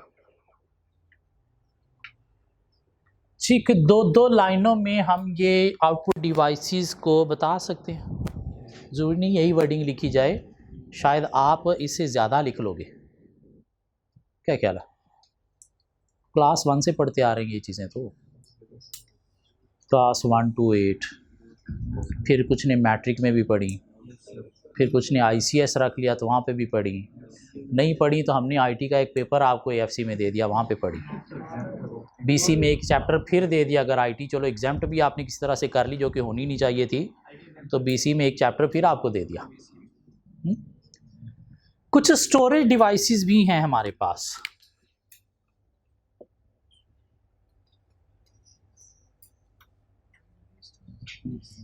और कोई 4 तरह की स्टोरेज डिवाइसेस हैं। Primary storage, secondary storage,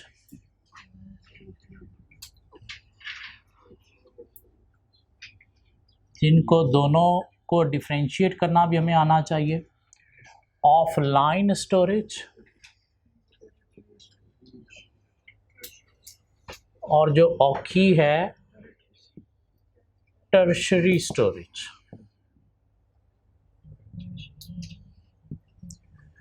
primary storage क्या है? वो कहता है जी प्राइमरी स्टोरेज जो है वो इंटरनल मेमोरी है, मीन CPU के अंदर की मेमोरी है, जबकि सेकेंडरी स्टोरेज क्या है? एक्सटर्नल मेमोरी है। प्राइमरी स्टोरेज जो है वो क्या है? वॉलेटाइल इन नेचर है, जबकि सेकेंडरी क्या है?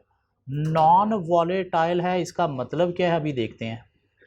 ये डायरेक्टली एक्सेसिबल है बाय CPU, जबकि ये इनडायरेक्टली एक्सेसिबल है।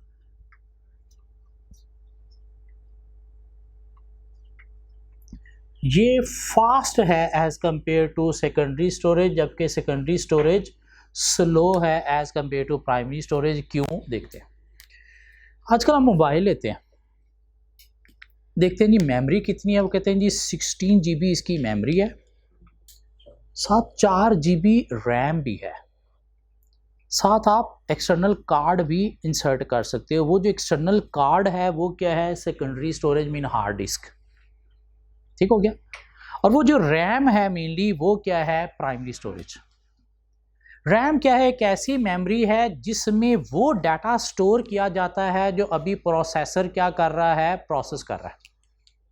और ये क्या होती है? इंटरनल होती है और वॉलेटाइल होती है। इसमें डाटा तब तक स्टोर रहता है जब तक पावर का स्विच ऑन है, पावर का स्विच आपने ऑफ कर दिया तो इसके अंदर से डाटा सारा वॉश आउट हो जाएगा। इसलिए सेकेंडरी स्टोरेज हार्ड डिस्क क्या होती है? नॉन वॉलेटाइल, में बिजली ऑफ भी हो जाए तो इसमें डाटा स्टोर रहता है, जबकि रैम में बिजली ऑफ होने से डाटा वॉश आउट हो जाता है, इसलिए वो क्या है? वॉलेटाइल। हार्ड डिस्क की हम कोई भी डाटा को यूज करेंगे तो पहले आएगा कहाँ पे? रैम में। क्यों? वो इंटरनल है और वो डाटा जो प्रोसेसर यूज कर रहा है वो कहाँ पे पड़ा होता है? रैम में। तो इसलिए क्या है? डायरेक्टली एक्सेसिबल है, मीन इसका डाटा प्रोसेसर डायरेक्टली एक्सेस करेगा, जबकि ये इनडायरेक्टली एक्सेसिबल है। क्यों? इसका डाटा पहले रैम में जाएगा फिर प्रोसेसर एक्सेस करेगा। कहते हैं जो हार्ड डिस्क होती है इसके अंदर डाटा स्टोर किया जाता है कहाँ पे? कोई मैकेनिकल प्लेट्स होती हैं, मीन किसी मेटल की प्लेट्स होती हैं, मीन मैकेनिकल पार्ट्स यूज होते हैं, मीन मेटल की प्लेट्स होती हैं, एक मोटर के थ्रू उनको घुमा के उनके अंदर डाटा स्टोर किया जाता है और मोटर के थ्रू घुमा के ही उनसे डाटा रिट्रीव किया जाता है। जबकि ये जो रैम है इसमें कोई मैकेनिकल पार्ट्स नहीं होते, इसमें इलेक्ट्रॉनिक सर्किट्स या डायोड्स होते हैं जिसमें through electronic wave data store किया जाता है और इलेक्ट्रॉनिकली ही वहाँ से डाटा रिट्रीव किया जाता है। और चूंकि मैकेनिकल पार्ट्स यूज़ हो रहे हैं तो इसलिए ये स्लो हैं। इनमें मैकेनिकल पार्ट्स नहीं, इलेक्ट्रॉनिक सर्किट्स डायोड्स यूज़ हो रहे हैं, तो इसलिए क्या है? फास्टर मेमोरी है as compare to secondary storage. So ये क्या है? इंटरनल मेमोरी है, ये एक्सटर्नल मेमोरी है, वॉलेटाइल है, ये नॉन वॉलेटाइल है, डायरेक्टली एक्सेसिबल बाय CPU है, नहीं ये इनडायरेक्टली कि उसका डाटा पहले यहाँ पे जाएगा फिर CPU एक्सेस करेगा। ये फास्ट है, क्यों? कोई मैकेनिकल पार्ट्स नहीं यूज़ हो रहे, और ये स्लो है, क्यों? इसमें कोई मैकेनिकल पार्ट्स यूज़ होते हैं। इवन CD भी है तो प्लास्टिक मेटल की बनी हुई है, एक मोटर के थ्रू घुमा के सर्कल के दौरान उसमें डाटा स्टोर किया जाता है और घुमा के सर्कल के अंदर से ही डाटा रिट्रीव किया जाता है। मीन मोटर यूज़ होती है इसलिए स्लो है, उसमें कोई मोटर नहीं यूज़ हो रही, उसमें इलेक्ट्रॉनिक सर्किट्स डायोड्स के थ्रू डाटा इलेक्ट्रॉनिक वेव्स के थ्रू स्टोर हो रहा है, इलेक्ट्रॉनिक वेव्स के थ्रू ही रिट्रीव हो रहा है, तो इसलिए क्या है, फास्ट है। इसकी बेस्ट एग्जांपल क्या है, रैम। इसकी बेस्ट एग्जांपल क्या है, हार्ड डिस्क, जिसको हार्ड ड्राइव का नाम भी दिया जाता है। लेकिन वो कहता है कि प्राइमरी स्टोरेज में रोम भी आ जाती है। रोम क्या है, ये जो आपने मोबाइल लिया उसने कहा जी 16 GB इंटरनल मेमोरी है, 4 GB रैम है, तो वो जो इंटरनल 16 GB मेमोरी है वो क्या है, रोम है। और चूंकि इंटरनल है इसलिए प्राइमरी में लिख दिया गया है, वॉलेटाइल नहीं होती, ये वॉलेटाइल रैम होती है, रोम वॉलेटाइल नहीं होती। हाँ, डाटा इसका भी पहले रैम में जाएगा तो फिर CPU से प्रोसेस करेगा। हाँ, ये भी फास्ट होती है क्योंकि उसमें भी समटाइम इलेक्ट्रॉनिक सर्किट्स या डायोड्स ही यूज़ हो रहे हैं। लेकिन हार्ड डिस्क वो एक्सटर्नल है, नॉन वॉलेटाइल है, इनडायरेक्टली एक्सेसिबल है और स्लो है, क्यों, मैकेनिकल पार्ट्स यूज़ हो रहे हैं। एक और एग्जांपल भी है प्राइमरी स्टोरेज की, जिसे नाम दिया जाता है कैशे मेमोरी, CACHE, कैची, चाची, कैश नहीं, कैशे मेमोरी।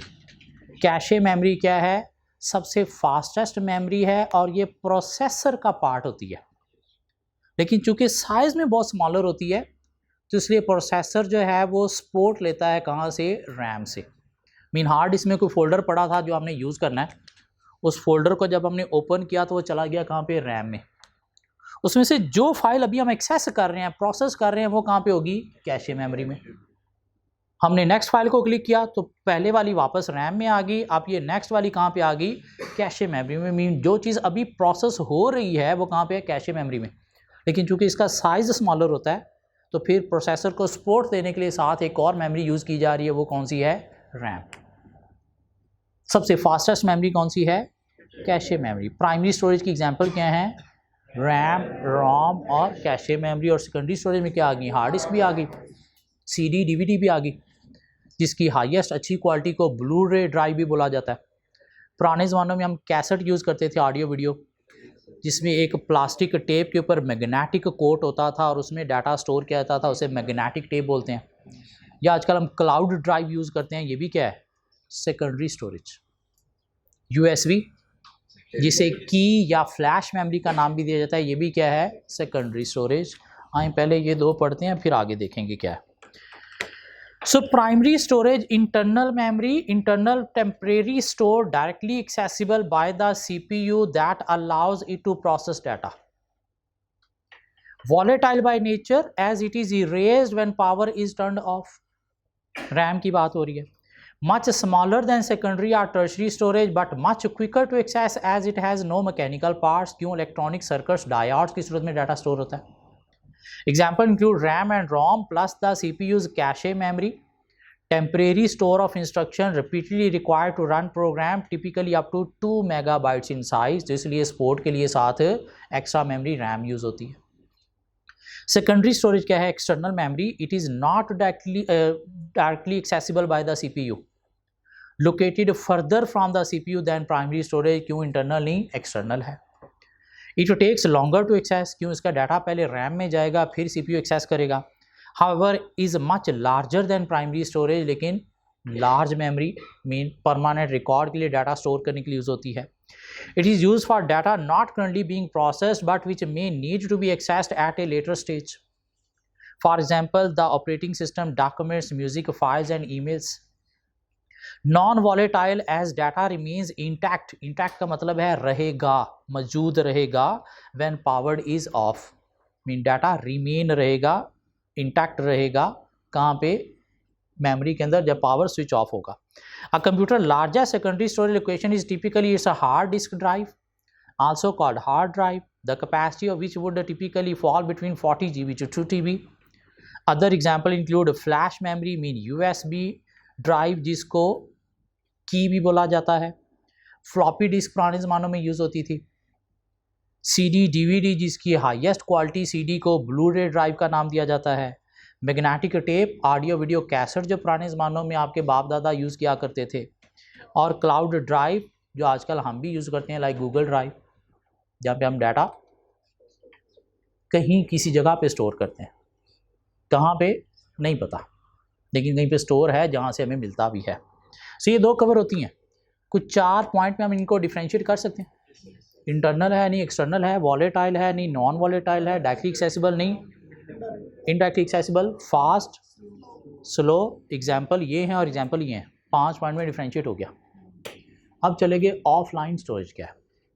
एक ऐसी स्टोरेज है जिसमें हम डाटा परमानेंट रिकॉर्ड के लिए स्टोर करते हैं, लेकिन कंप्यूटर के साथ अटैच नहीं है, कंप्यूटर से सेपरेट है, ताकि हमारा कंप्यूटर के अंदर जो डाटा है उसमें अगर डिज़ास्टर हो जाए, मीन करप्ट हो जाए, वायरस के थ्रू अफेक्ट हो जाए या हैक हो जाए, तो डिज़ास्टर रिकवरी के लिए, मीन वही डाटा जो करप्ट हो गया, हैक हो गया, वो दोबारा रिकवर करना है, तो कहाँ से रिकवर करेंगे?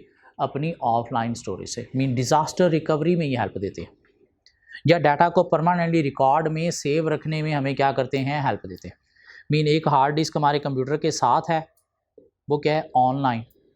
लेकिन एक एक्सटर्नल हार्ड डिस्क है जिसमें हमने डाटा स्टोर करके अपने पास किसी अलमारी दराज में रखा हुआ है, तो वो क्या है? Offline storage. और इसका डाटा यूज़ करने के लिए किसी ह्यूमन इंटरवेंशन, ह्यूमन ऑपरेटर की ज़रूरत है कि बंदा ये मेमोरी कंप्यूटर के साथ अटैच करेगा तो डाटा यूज़ होगा, अगर बंदे ने अटैच नहीं की तो इसका डाटा यूज़ नहीं होगा। आइए पढ़ते हैं ये क्या है। It is a computer storage, data storage on a medium or a device that is not under the control of processing unit। क्यों? connected नहीं है। It is used to increase general information security, means security purpose के लिए data हम इसमें store करते हैं, जो बहुत ही सेंसिटिव टाइम का होता है, या जिसकी हमें डाटा की बैकअप कॉपी रखनी है, तो हम कहाँ पे रखेंगे? ऑफलाइन स्टोरेज में। किस में रखा जा सकता है? यूएसबी में रखा जा सकता है, एक्सटर्नल हार्ड डिस्क में रखा जा सकता है, सीडी में भी रखा जा सकता है। It must be inserted or connected by a human operator before a computer can access it again। क्यों? बंदे ने अगर अटैच नहीं की तो इसका डाटा एक्सेस नहीं होगा। Example, storage of data on portable devices at off site location. Mean आपने क्या किया? हार्ड डिस्क में डाटा रख के किसी अलमारी में रख दिया, या ऑफलाइन वेब सर्वर, जो नादरा वगैरह यूज़ करते हैं, आपका डाटा उनके पास सेंसिटिव है, तो जहाँ पे वो डाटा रखते हैं वो ऑनलाइन सर्वर नहीं होते, क्या होते हैं? ऑफलाइन सर्वर होते हैं, ताकि मिसयूज़ ना हो सके, हैक ना हो सके। And offline portable devices like USB, जिसमें आप डाटा स्टोर करके अपने पास रख लिया, पॉकेट में रख लिया, साथ की रिंग में डाल के फिर रहे हो। So it in case of a disaster, for example fire which में destroy the original data, mean disaster, system fire के थ्रू डिस्ट्रॉय हो गया, फ्लड के थ्रू डिस्ट्रॉय हो गया, क्रैश हो गया, करप्ट हो गया डाटा, वायरस अफेक्टेड हो गया या हैक हो गया, तो ये सारे क्या हैं? Disaster. So in case of disaster, for example fire which में destroy the original data, are remotely located medium which is unaffected can enable disaster recovery. तो ये तीनों स्टोरेज एक्सप्लेन की जा सकती हैं। अब चलते हैं एक चौथी स्टोरेज, टर्शरी स्टोरेज की तरफ, कि ये क्या है। कहते हैं टर्शरी स्टोरेज जो है वो कॉमन नहीं है, मीन बड़ा ही रेयर यूज है इसका। कुछ ऑर्गेनाइजेशन इसे यूज करती हैं जिन्होंने कोई very large amount of data अपने पास परमानेंट रिकॉर्ड के लिए होल्ड करना है, यूज करना है। सपोज ये एक रूम है जहाँ पे हम डेली बेसिस पे काम करते हैं, तो कुछ फाइलें, कुछ डाटा ऐसा है जो डेली बेसिस पे हम यूज़ करते रहते हैं, तो वो हमने रखा हुआ है इसी रूम के अंदर ताकि हम क्विकली एक्सेस कर सकें। लेकिन कुछ फाइलें, कुछ डाटा हमारे पास ऐसा भी है जो हमने कभी कभार यूज़ करना होता है, या यूज़ नहीं करना होता लेकिन अपनी तसल्ली के लिए हमें रिकॉर्ड में रखना है। तो वो सपोज हमने साथ वाले रूम में वो डाटा रख दिया जो हमने कभी कभार यूज़ करना है। वो जो साथ वाला रूम में डाटा पड़ा है वो क्या है? Tertiary storage. आपको याद होगा शायद बचपन में आपने अपने कोई ईमेल अकाउंट बनाए होंगे जो आजकल आप यूज़ नहीं करते, उसके बाद आपने कोई और बना लिया, वो यूज़ कर रहे हो। लेकिन अगर आपको कभी ख्वाब आ जाए मेरा फ़लाँ अकाउंट भी होता था, उसके अंदर फ़लाँ ईमेल में ये कोई पिक्चर या ये कोई डॉक्यूमेंट पड़ा था, और आप उसे खोलने जाओ तो खुलना चाहिए ना। This mean Yahoo, Google, Hotmail ने क्या किया होगा? वो अकाउंट जो रूटीन में लोग यूज़ कर रहे हैं उनको तो एक मेन स्टोरेज में स्टोर किया हुआ है, लेकिन कुछ ऐसे भी अकाउंट हैं जो पिछले 10 सालों से लोगों ने यूज़ नहीं किए, लेकिन स्टोर वो भी रखने हैं। क्यों? इनको कभी ख्वाब आ गया कि मेरा फ़लाँ अकाउंट होता था, उसमें ये डाटा था, रोकना चाहिए, तो उनको कहाँ पे स्टोर किया हुआ है? टर्शरी स्टोरेज में, मीन एक सेपरेट स्टोरेज में, जिसमें वो डाटा रखा जाता है जो कभी कभार एक्सेस करना होता है या एक्सेस नहीं करना होता, लेकिन दिल की तसल्ली के लिए हमें वो रखना होता है। क्या ख्याल है? हमारे पास कुछ डाटा हो सकता है किसी यूएसबी में या किसी सीडी में ऐसा पड़ा होगा जो हमने कभी एक्सेस ही नहीं किया, जिसमें हो सकता है हमारे बचपन की कोई तस्वीरें हों जो कभी हम यूज़ नहीं कर रहे, लेकिन हमने अपनी दिल की तसल्ली के लिए रखा हुआ है। कहाँ पे? किसी अलमारी में। तो ये वो स्टोरेज जिसमें वो डाटा स्टोर किया जाता है जो हम रेयरली एक्सेस करते हैं, मीन कभी कभार एक्सेस करते हैं। तो जो ऐसी ऑर्गेनाइजेशन है जिनके पास large amount of data hold होता है, तो क्या करते हैं अपनी मेमोरी को मैनेज करने के लिए वो डाटा जो रूटीन में यूज़ हो रहा था उसको मेन मेमोरी में रखते हैं, और जो रूटीन में यूज़ नहीं हो रहा होता उसको कहाँ पे स्टोर कर देते हैं? एक सेपरेट स्टोरेज, जिसे क्या नाम दिया गया है? टर्शरी स्टोरेज का। लाइक हमने अपने कंप्यूटर के अंदर 2 हार्ड डिस्क लगा ली हैं। एक हार्ड डिस्क 1 है जिसमें वो डाटा पड़ा जो हम रूटीन में यूज़ कर रहे हैं, एक हार्ड डिस्क 2 हमने लगा दी जिसमें हमने वो डाटा फेंक दिया जो हम रिमूव भी नहीं करना चाहते। क्यों? तसल्ली नहीं मिलती, लेकिन रखना है, लेकिन यूज़ नहीं करते। तो हार्ड डिस्क 2 में हमने वो डाटा रख दिया जो हम यूज़ नहीं करते, दिल की तसल्ली के लिए रखा हुआ है। तो जो हार्ड डिस्क 2 है वो क्या है? टर्शरी स्टोरेज है। हाँ, इसका यूजेज बहुत कम है, इतना कॉमन नहीं है। सिर्फ वही ऑर्गेनाइजेशन इसको यूज़ करती हैं जिन्होंने कोई large amount of data permanent record के लिए अपने पास सेव रखना है। और क्या होता है, ये ऑफलाइन नहीं होती, ऑनलाइन स्टोरेज होती है। सॉफ्टवेयर ऑटोमेटिकली देखते हैं कि वो डाटा जो पिछले 5 सालों में यूज़ नहीं हुआ उसको उठा के कहाँ पे रख देंगे? टर्शरी स्टोरेज में। हाँ, जो रूटीन में यूज़ हो रहा है मेन स्टोरेज में रहेगा। हाँ, अगर वो टर्शरी स्टोरेज में चला गया और टर्शरी स्टोरेज में जाने के बाद भी अगले 15 साल यूज़ नहीं हुआ, तो फिर सॉफ्टवेयर ऑटोमेटिकली उसको डिस्कार्ड, रिमूव कर देंगे। क्यों? अभी से रखने का फ़ायदा नहीं है। क्या ख्याल है? तो इसलिए ऑफलाइन नहीं है क्या? Online, mean through robotic mechanism, artificial intelligence, इसमें सिस्टम ऑटोमेटिकली वो डाटा जो रेयरली एक्सेस होता है उसको स्टोर करता है और कुछ टाइम पीरियड के बाद उसको रिमूव भी करता है, या यूज़ हो रहा है तो फिर वहीं से उठा के आगे मेन मेमोरी में ला के यूज़ भी करता है। मीन ऑफलाइन नहीं है क्या? ये ऑनलाइन। हाँ, यहाँ पे पढ़ते हैं tertiary storage, it is not as commonly recognisable as other storage devices by consumer as they may never encounter it. Mean uses इतना ज़्यादा नहीं है, बहुत कम ऑर्गेनाइजेशन यूज़ करती हैं। कौन यूज़ करती हैं? जिन्होंने कोई large amount of data permanent record के लिए स्टोर करना है। कौन सा डाटा? जो रेयरली एक्सेस किया जाता है, मीन दिल की तसल्ली के लिए आपको जो है वो स्टोर करना है, डिलीट नहीं करना। हाँ, कुछ टाइम पीरियड सपोज 30-40 साल के बाद डिलीट कर देना है। क्यों? अब शायद उसका फ़ायदा नहीं है। It typically involves a robotic mechanism that mount, insert and dismount removable mass storage media into a software device. Mean offline नहीं है, एक रोबोटिक मैकेनिज्म के थ्रू सॉफ्टवेयर ही ऑटोमेटिकली देखेगा वो डाटा जो पिछले 5 सालों में यूज़ नहीं हुआ उसको इंसर्ट कर देगा, मीन रख देगा कहाँ पे? टर्शरी स्टोरेज में। और अगले 20 साल भी यूज़ नहीं हुआ तो उसको क्या कर देगा? वहाँ से रिमूव कर देगा ताकि मेमोरी को क्या किया जा सके? मैनेज किया जा सके। Often used for archiving rarely accessed information, mean इसमें वो इंफॉर्मेशन डाटा आर्चीव मीन रखा जाता है जो हम रेयरली एक्सेस करते हैं।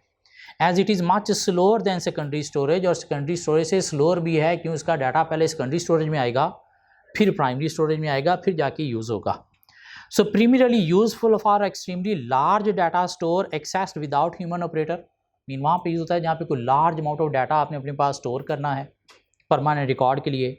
एग्जाम्पल क्या है? मैग्नेटिक टेप, डाटा आपने स्टोर करके रख लिया, या ऑप्टिकल डिस्क मीन सीडी वगैरह में स्टोर करके रख लिया, या आपने एक हार्ड डिस्क 2 लगा दी सिस्टम में 1 में, वो डाटा जो हम यूज़ कर रहे हैं वो डाटा जो शायद को 5 साल बाद हमें देखते हैं वो अच्छा ये भी हमारे पास पड़ा है, तो वो कहाँ पे जाएगा? टर्शरी स्टोरेज में। सो पास्ट में कोई 3 से 4 दफ़ा एग्जामिनर ये स्टोरेज डिवाइसेस को टेस्ट कर चुके हैं। सारी की सारी स्टोरेज डिवाइसेस टेस्ट हो चुकी हैं, दोबारा भी टेस्ट हो सकता है, स्पेशली प्राइमरी सेकेंडरी का डिफरेंस 7-8 नंबर के लिए। टॉपिक मिला computer networks. Computer network, what is computer network? Link of computer, link of computer for sharing data information with each other. Computers का नेटवर्क है जिसके थ्रू क्या करते हैं, कंप्यूटर्स आपस में डाटा इंफॉर्मेशन शेयर करते हैं। या link of computer for talking with each other, आपस में टॉक करने के लिए, टॉक में क्या करना है, डाटा इंफॉर्मेशन शेयर करनी है। ये हमारी बुक कहती है कंप्यूटर नेटवर्क क्या है, टेलीकम्युनिकेशन इंफ्रास्ट्रक्चर। टेलीकम्युनिकेशन इंफ्रास्ट्रक्चर का मतलब भी क्या है, link of computers for sharing data information mean talking with each other. कैसे कनेक्ट किया जाएगा कंप्यूटर को आपस में? फिजिकली फायर ऑप्टिक केबल के थ्रू या वाईफाई सिग्नल्स के थ्रू। क्या कह रहा, बेस्ट एग्जांपल क्या है, इंटरनेट जो पूरी दुनिया में कंप्यूटर्स का नेटवर्क है। तो पहली 3 लाइनें पढ़ के देखें, ये समझ आती है। Computer network is telecommunication infrastructure में link of computers for sharing data information i.e. Talking with each other. Physically through fire optic cable जो है वो कनेक्ट किया जा सकता है, या through radio waves wifi signal connect किया जा सकता है। And best example is the internet network of computers all over the world. Computer network के कुछ यूजेस या बेनिफिट्स भी हैं। क्या यूजेस बेनिफिट्स हैं कि हम www stands for world wide web, मतलब क्या हुआ कि we can access any website in the world through network. Internet के थ्रू हम दुनिया की कोई भी वेबसाइट एक्सेस कर सकते हैं। We can send email, we can receive email over the network. We can make online booking, किस चीज़ की online booking, tickets online book कर सकते हैं, या हम अपनी एग्ज़ाम एंट्री भी ऑनलाइन बुक कर सकते हैं। आई क्या आपने फैसिलिटी दी हुई है? क्या आपने किसी का बस एक बैंक कार्ड लेना है, नंबर उसका, एक पिक्चर आपके पास होनी चाहिए सिस्टम में या मोबाइल में, एक आपके सिग्नेचर जो हैं वो आपने पिक्चर लेके करके कहीं पे पिक्चर लेके मोबाइल में कर लेने हैं। आई कैप की वेबसाइट पे जाना है, ऑनलाइन आपने क्या करना है, अपनी इन्फॉर्मेशन दी, बल्कि आपके ऑलरेडी अकाउंट से आ गई, सिर्फ सेंटर सेलेक्ट करना है, अपनी पिक्चर आपने जो है वो लिंक करनी है, अपने सिग्नेचर आपने जो है वो अपलोड लिंक करने हैं, और उसके बाद कार्ड से पेमेंट करनी है। विद इन 5 to 10 मिनट्स आपकी एग्ज़ाम एंट्री होगी। मीन ये फॉर्म लेके फिल करना, फिर बैंक में लाइनों में लगना चालान पे करने के लिए, फिर वो फॉर्म लेके सबमिट करवाना आई कैप लाइब्रेरी में या आई कैप ऑफिस में। मीन ये कोई 8 घंटे का काम है, जो आप ऑनलाइन 5 से 10 मिनट में कर सकते हो। सिर्फ आपको क्या चाहिए, एक बैंक कार्ड किसी का चाहिए जिसके थ्रू आपने पेमेंट करनी है, एक पिक्चर आपके पास मोबाइल में चाहिए, पिक्चर्स बनवाना, फॉर्म के ऊपर अटैच करना, वो एक अलग ख्वारी है। So we can make online booking, किस चीज़ की, टिकट्स की या एग्ज़ाम एंट्री की, ओवर द नेटवर्क या due to network, using network. इसके अलावा यूजेस क्या है, we can communicate with each other through Skype. इसके अलावा यूजेस क्या है, we can share data files with each other over the network. We can share devices like printer over the network. Like एक printer organisation में 20 employee उसी एक printer को use कर रहे हैं, कब, जब आपस में नेटवर्किंग हुई हुई है। या हम क्या कर सकते हैं, we can make instant messaging. Instant messaging mean WhatsApp, ये भी क्या है, एक नेटवर्क है जिसमें क्या कर रहे हैं, कनेक्ट हुए हैं डिफरेंट यूज़र आपस में, और आपस में टॉक कर रहे हैं, डाटा इन्फॉर्मेशन शेयर कर रहे हैं। सो कंप्यूटर नेटवर्क क्या है, लिंक ऑफ कंप्यूटर या telecommunication infrastructure for sharing data information with each other. Best example is the internet. कैसे कनेक्ट होंगे, 2 वेज हैं, physically through fibre optic cable या फिर wireless through wifi signals. Uses क्या हैं, we can access any website in the world, we can send email, we can receive email over the network, we can make online booking of tickets, exam entry, we can communicate with each other through Skype, we can share data files with each other over the network, we can share devices like a printer over the network, and we can make instant messaging। एक copy pen निकालो जल्दी से, ये network की definition और उसके साथ uses अभी मुझे लिख दो।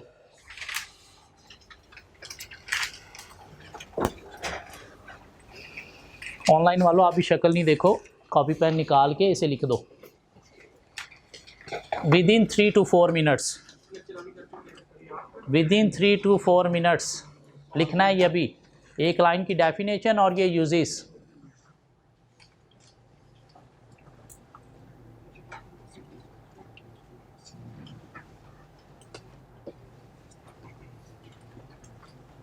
पेपर के आखिरी 5 मिनट में आप वॉशरूम में गए और एक बूटी मिली है और एक क्वेश्चन आपको नहीं आता था और आपने अभी लर्न करके जाके लिखना भी है। आखिरी 5 मिनट हैं पेपर के।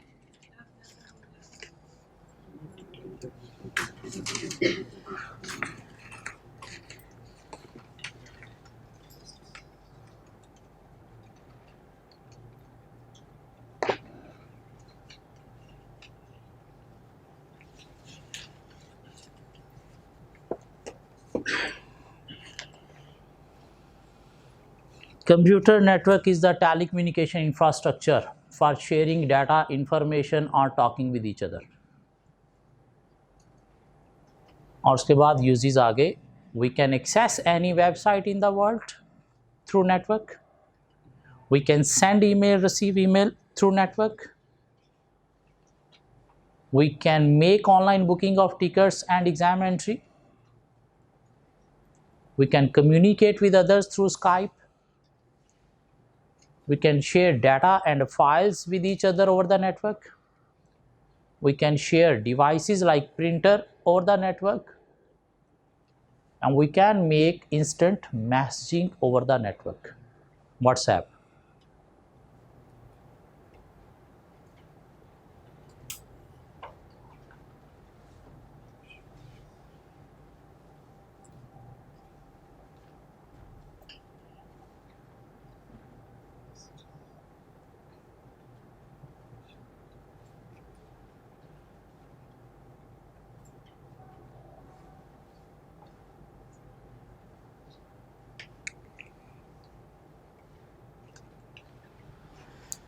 जी क्या यूजेस बने हमारे पास? पहला क्या था? Access website, email, online booking, communication, data files, share, device share और messages.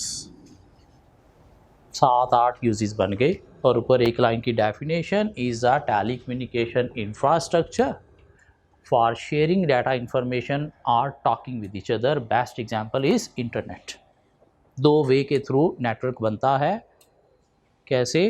Physically through fibre optic cable या फिर वायरलेस वाईफाई सिग्नल्स के थ्रू। ठीक हो गया। इससे नेक्स्ट पेज पे गए तो हमें एक टॉपिक मिला, 2 टाइप्स ऑफ नेटवर्क भी हैं।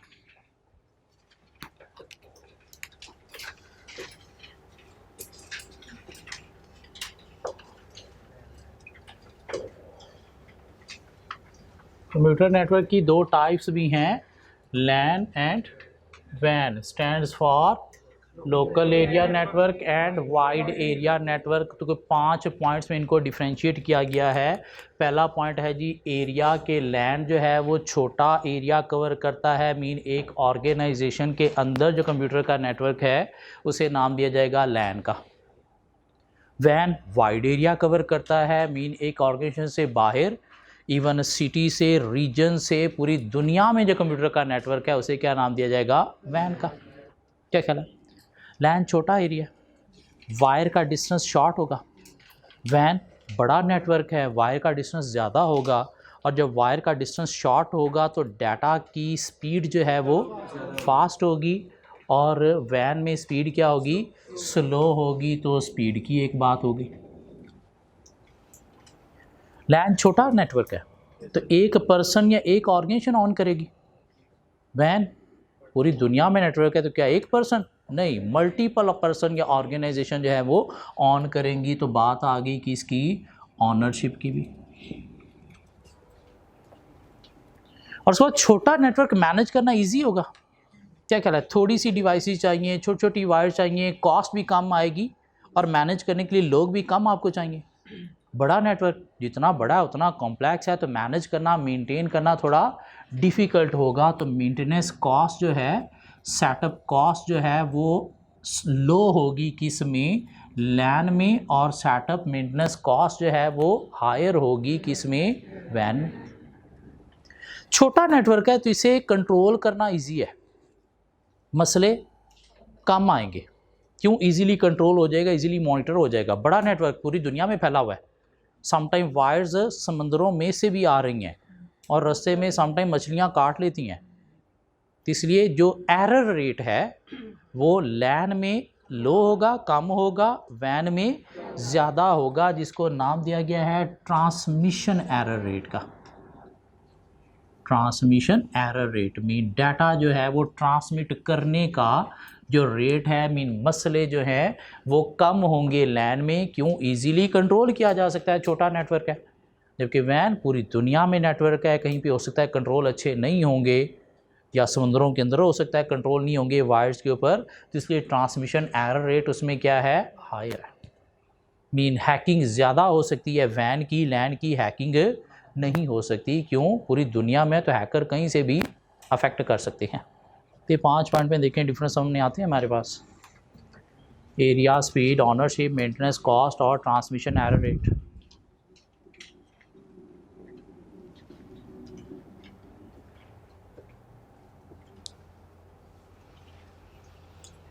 मीन जो इसमें भूलने वाली चीज़ है वो आखिरी पॉइंट है जो आप भूलोगे, transmission error rate.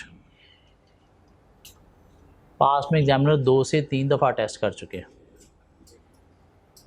Difference explain कर दें लैन वैन को।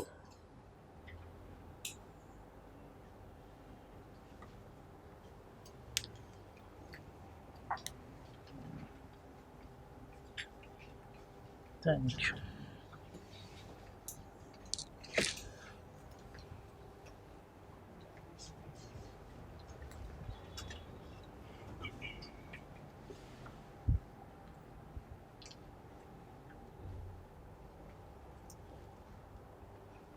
जी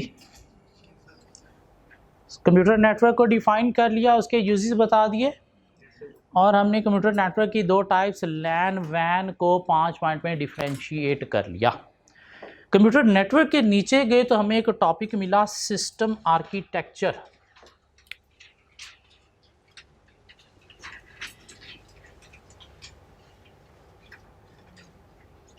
सिस्टम आर्किटेक्चर,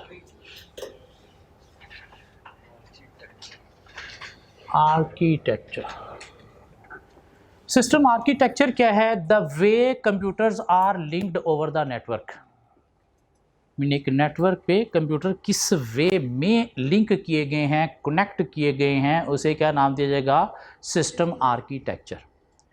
उन वेज में कोई डिफरेंट टपोलॉजीज़ यूज़ की जाती हैं। क्या टपोलॉजीज़ यूज़ की जाती हैं? कोई रिंग टपोलॉजी यूज़ की जाती है, बस टपोलॉजी यूज़ की जाती है, स्टार टपोलॉजी यूज़ की जाती है, या कोई ट्री टपोलॉजी यूज़ की जाती है। रिंग टपोलॉजी क्या है कि कंप्यूटर किस वे में आपस में कनेक्टेड हैं, रिंग की फॉर्म में कनेक्टेड है।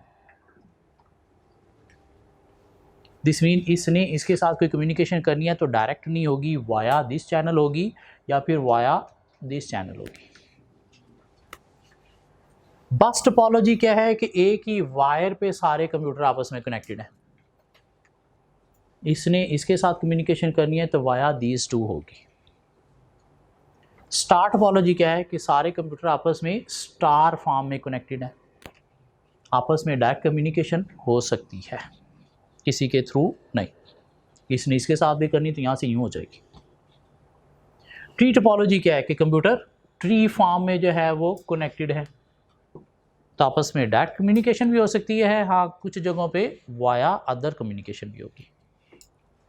सो what is system architecture? The way computers are connected linked over the network, और वो कैसे कनेक्ट होते हैं? Through ring network, bus network, star network या फिर ट्री नेटवर्क। हाँ, जब आपस में लिंक हो गए तो उसके बाद क्या होनी है? डाटा एंटर होना है, प्रोसेस भी होना है। तो कहता है प्रोसेसिंग 2 तरह की होती है, सेंट्रलाइज्ड प्रोसेसिंग होती है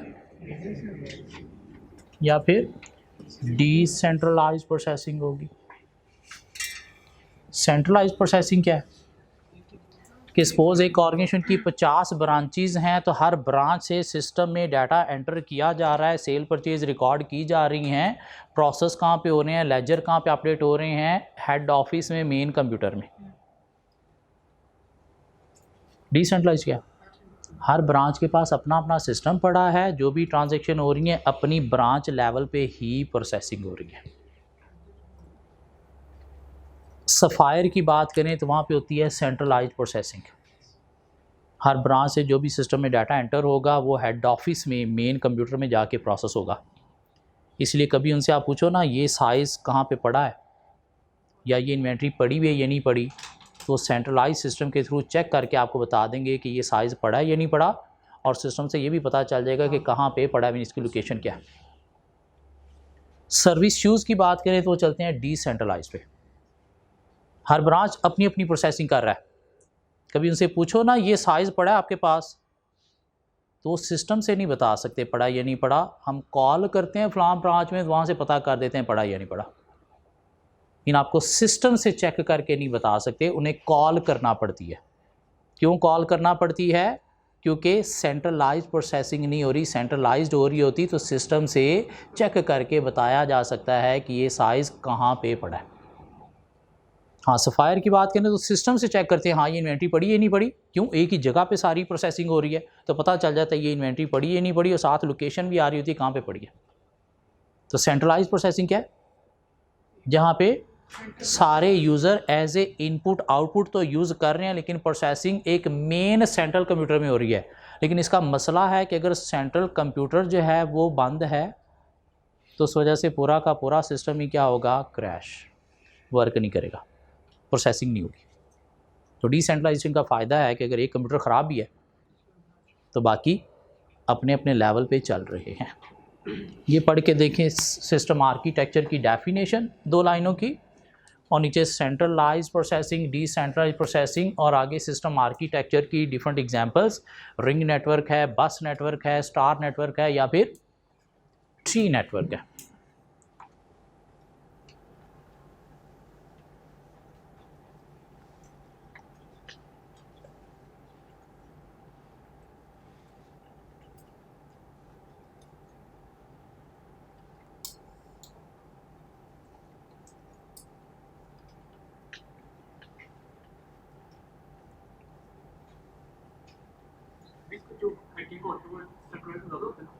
सेंट्रलाइज में ज़्यादा होगा।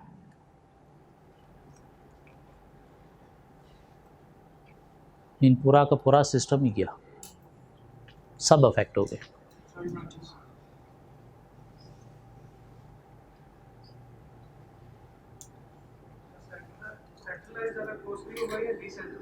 सेंट्रलाइज्ड क्योंकि नेट ऑनलाइन भी आपको करना पड़ता है साथ, डिसेंट्रलाइज में आपको ऑनलाइन नहीं करना पड़ता। सेंट्रलाइज में ओबियसली यहाँ से डाटा वहाँ कैसे प्रोसेस होगा, ऑनलाइन कनेक्टिविटी के थ्रू। उसमें आपको हार्डवेयर ज़्यादा चाहिए, राउटर बूस्टर चाहिए, इंटरनेट का कनेक्शन भी चाहिए।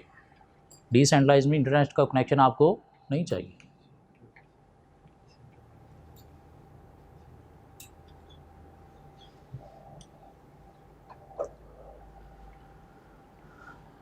ये भी छाप दो भी, डेफिनेशन और सेंट्रलाइज डिसेंट्रलाइज प्रोसेसिंग, जल्दी जल्दी विद इन 5 मिनट्स।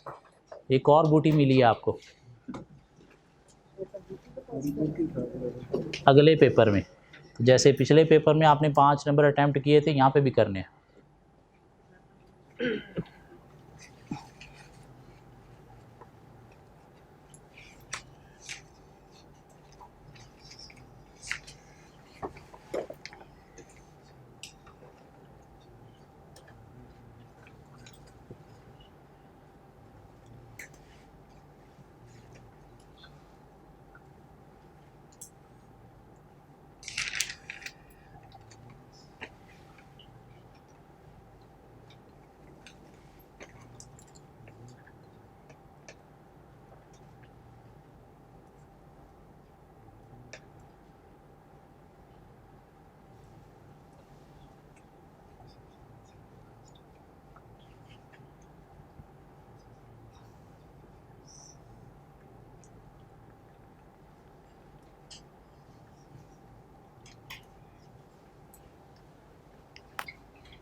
बिल्कुल हो सकता है, कंट्री लेवल पे हो सकता है।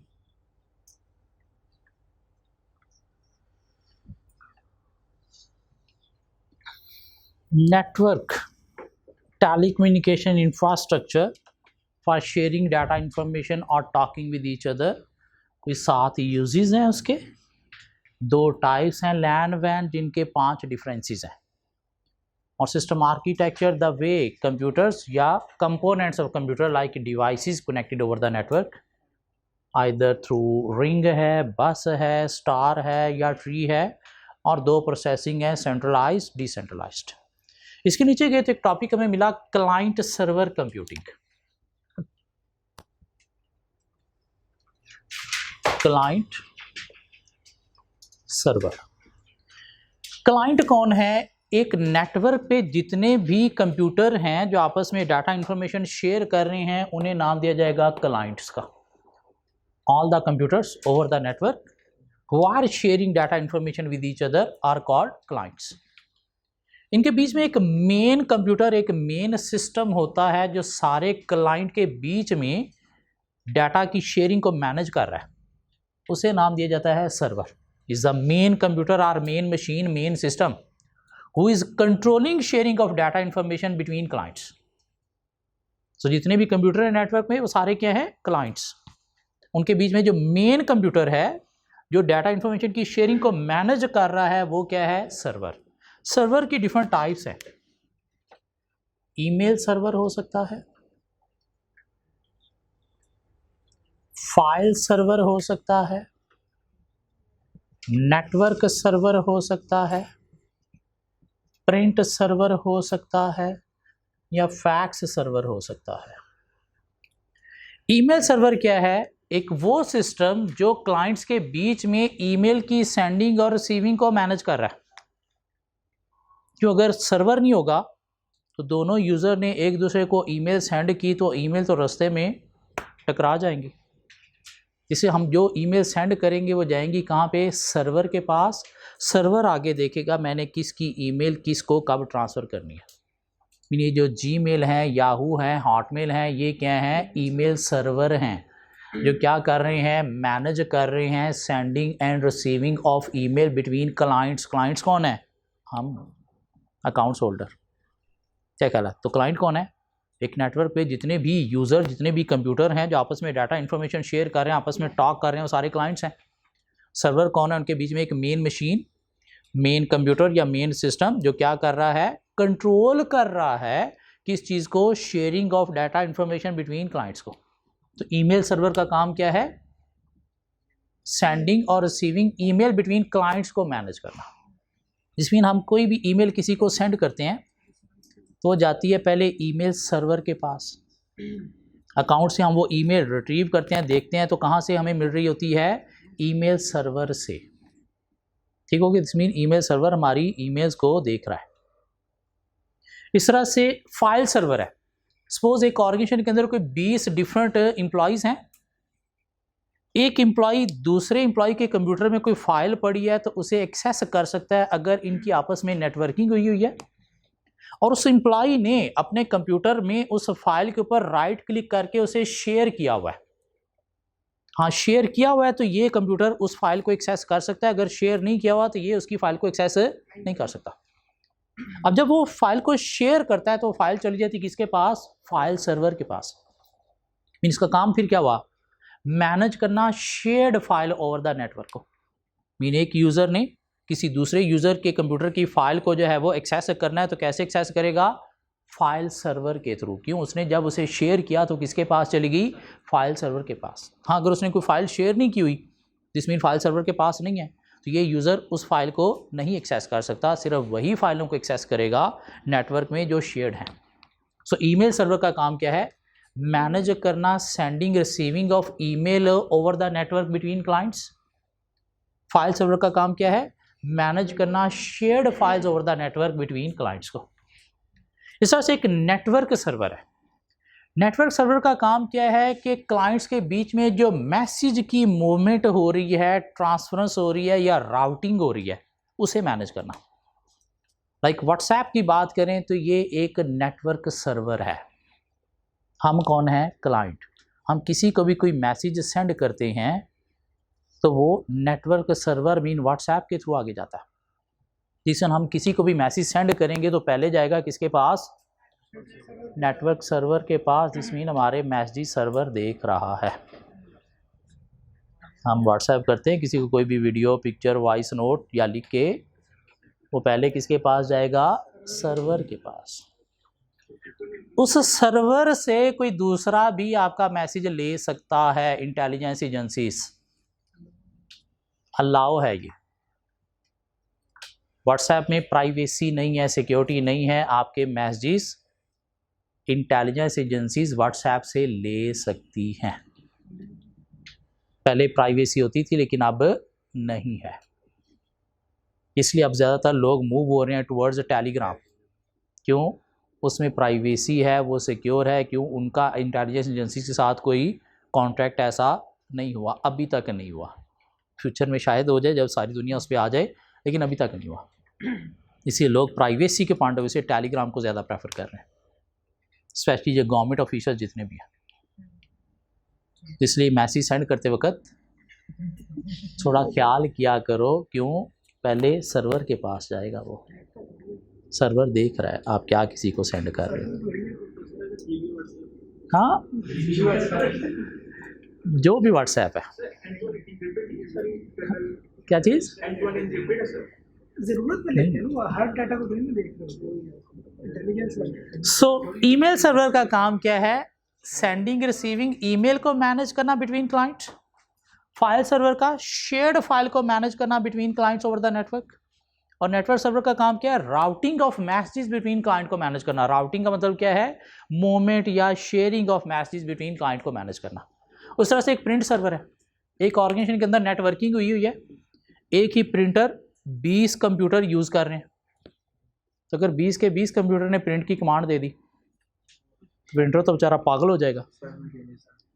किस की कमांड पहले एग्जीक्यूट करनी है, कौन मैनेज करेगा? प्रिंट सर्वर मैनेज करेगा। मीन इसका काम क्या है? कंट्रोल करना print related command over the network.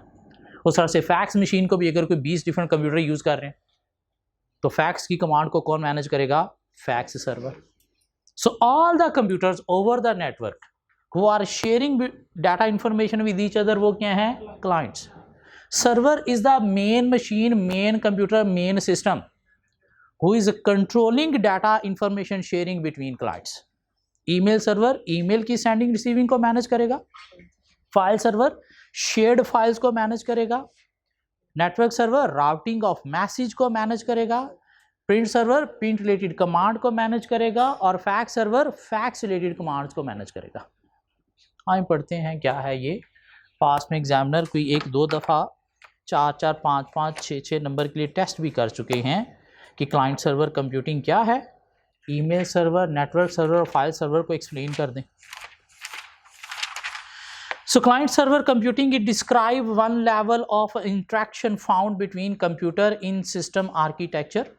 A server is a machine that is dedicated to providing a particular function or service requested by a clients within a network system. Mean जो clients की request हैं उनको manage करना किसका काम है? Server का। तो क्लाइंट कौन है? All the computer over the network who are sharing data information with each other are called clients. Server can range in power from top and super server capable of driving 1,000 of network users like WhatsApp 1,000 of user को manage कर रहा है, या WAN को manage करने वाला server जो क्या होगा? Top end server. हाँ, LAN को मैनेज करने वाला mean few number of clients को मैनेज करने वाला सर्वर क्या होगा? Low end server. So server can range in power from top and super server capable of driving 1,000 of network users to low end server which are typically a powerful personal computer. Different type of servers might include file server, network server, print server, email server, fax server। और कुछ 2 server नीचे उसने explain भी कर दिए। File server क्या है? Are used to manage the data files that are accessible to user of the network. All the shared data files for the system are held on a file server or are accessible through a file server. And network server are used to route message. Route mean move, transfer from terminal and other route messages from terminal and other equipment in the network to other parts of the network. In other words, network server manage and control the routing of messages within computer networks या within clients. उस तरह से अगर email server का पूछ रहे तो हम वो भी बता सकते हैं. Is used to manage sending receiving of email between clients. Print server is used to manage print related command over the network. Fax server is used to manage fax command over the network. So computer network एक topic हो गया, उसके 7-8 uses हो गए. लैन वैन को 5 point में differentiate कर लिया. तीसरा topic system architecture, centralise decentralise processing. और चौथा टॉपिक क्लाइंट क्या है, सर्वर क्या है और different types of server. No, differentiate between top end low end server. Top end who are managing thousands of clients, while low end who are managing a fewer number of clients. इसके नीचे गए तो हमें कुछ 4-5 छोटी छोटी definition मिलेंगी, जिसमें से 3 हमें आती हैं. पहली configuration, centralise processing, decentralise processing हम ऑलरेडी कर चुके हैं. कॉन्फ़िगरेशन का मतलब क्या है, system architecture, the way computers are linked connected over the network. ये क्या है, कॉन्फ़िगरेशन. क्या ख्याल है, कॉन्फ़िगर का मतलब क्या होता है, जोड़ना. क्या ख्याल है. अब वो कॉन्फ़िगरेशन काफ़ी सारे कंप्यूटर्स की भी हो सकती है कि आपस में आपने जोड़ दिए, कैसे, ऐसे जोड़ दिए, ऐसे जोड़ दिए, ऐसे जोड़ दिए, ऐसे जोड़ दिए. किसी एक कंप्यूटर की भी कॉन्फ़िगरेशन हो सकती है. लाइक आपने अपने घर के कंप्यूटर की कॉन्फ़िगरेशन की, कैसे उसके साथ एक स्कैनर जोड़ दिया, उसके साथ एक इंटरनेट कनेक्शन जोड़ दिया, उसके साथ एक प्रिंटर जोड़ दिया. इसको क्या नाम दिया जाएगा, स्टैंड अलोन कॉन्फ़िगरेशन. लेकिन मेनली नेटवर्क में कॉन्फ़िगरेशन क्या है कि आपने कंप्यूटर को आपस में जोड़ा है, और कैसे जोड़ा है, आइदर रिंग की फॉर्म में, बस, स्टार या ट्री की फॉर्म में. तो कॉन्फ़िगरेशन है क्या, the way computers are linked connected over the network. Mean वही सिस्टम आर्किटेक्चर. हाँ, नीचे जिसने स्टैंड अलोन की बात कर दी वो क्या है, हम अपना पर्सनल कंप्यूटर जोड़ रहे हैं प्रिंटर के साथ, स्कैनर के साथ, इंटरनेट कनेक्शन के साथ. या नेटवर्क में देखा जाए तो काफ़ी सारे कंप्यूटर की आपस में लिंकिंग करना, ये क्या है, कॉन्फ़िगरेशन. सेंट्रलाइज्ड प्रोसेसिंग क्या है कि इनपुट आउटपुट सारे यूज़र जो है वो यूज़ करेंगे सिस्टम को, लेकिन प्रोसेसिंग एक मेन सेंट्रल कंप्यूटर में होगी. लाइक मेन फ्रेम कंप्यूटर है या मिनी कंप्यूटर है, सुपर कंप्यूटर है, तो वहाँ पे प्रोसेसिंग क्या होती है, सेंट्रलाइज्ड. लेकिन मसला है, मेन सेंट्रल कंप्यूटर में मसला है तो पूरा का पूरा सिस्टम क्रैश है. क्या ख्याल है. डिसेंट्रलाइज्ड, हर बंदे के पास अपना अपना प्रोसेसिंग पावर यूनिट पड़े हैं और वो क्या कर रहे हैं, अपनी जगह पे अपनी प्रोसेसिंग कर रहा है. लाइक डेस्कटॉप कंप्यूटर जो है उनके थ्रू क्या होती है, डिसेंट्रलाइज्ड प्रोसेसिंग. पढ़ के देखें, ये मैंने पढ़ा हुआ है.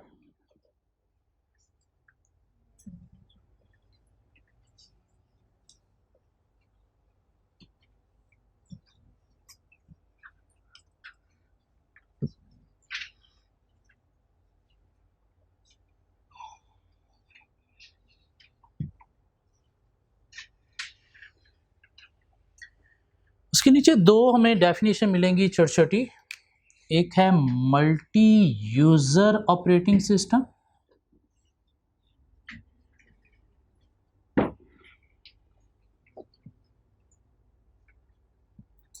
और एक है distributed operating system.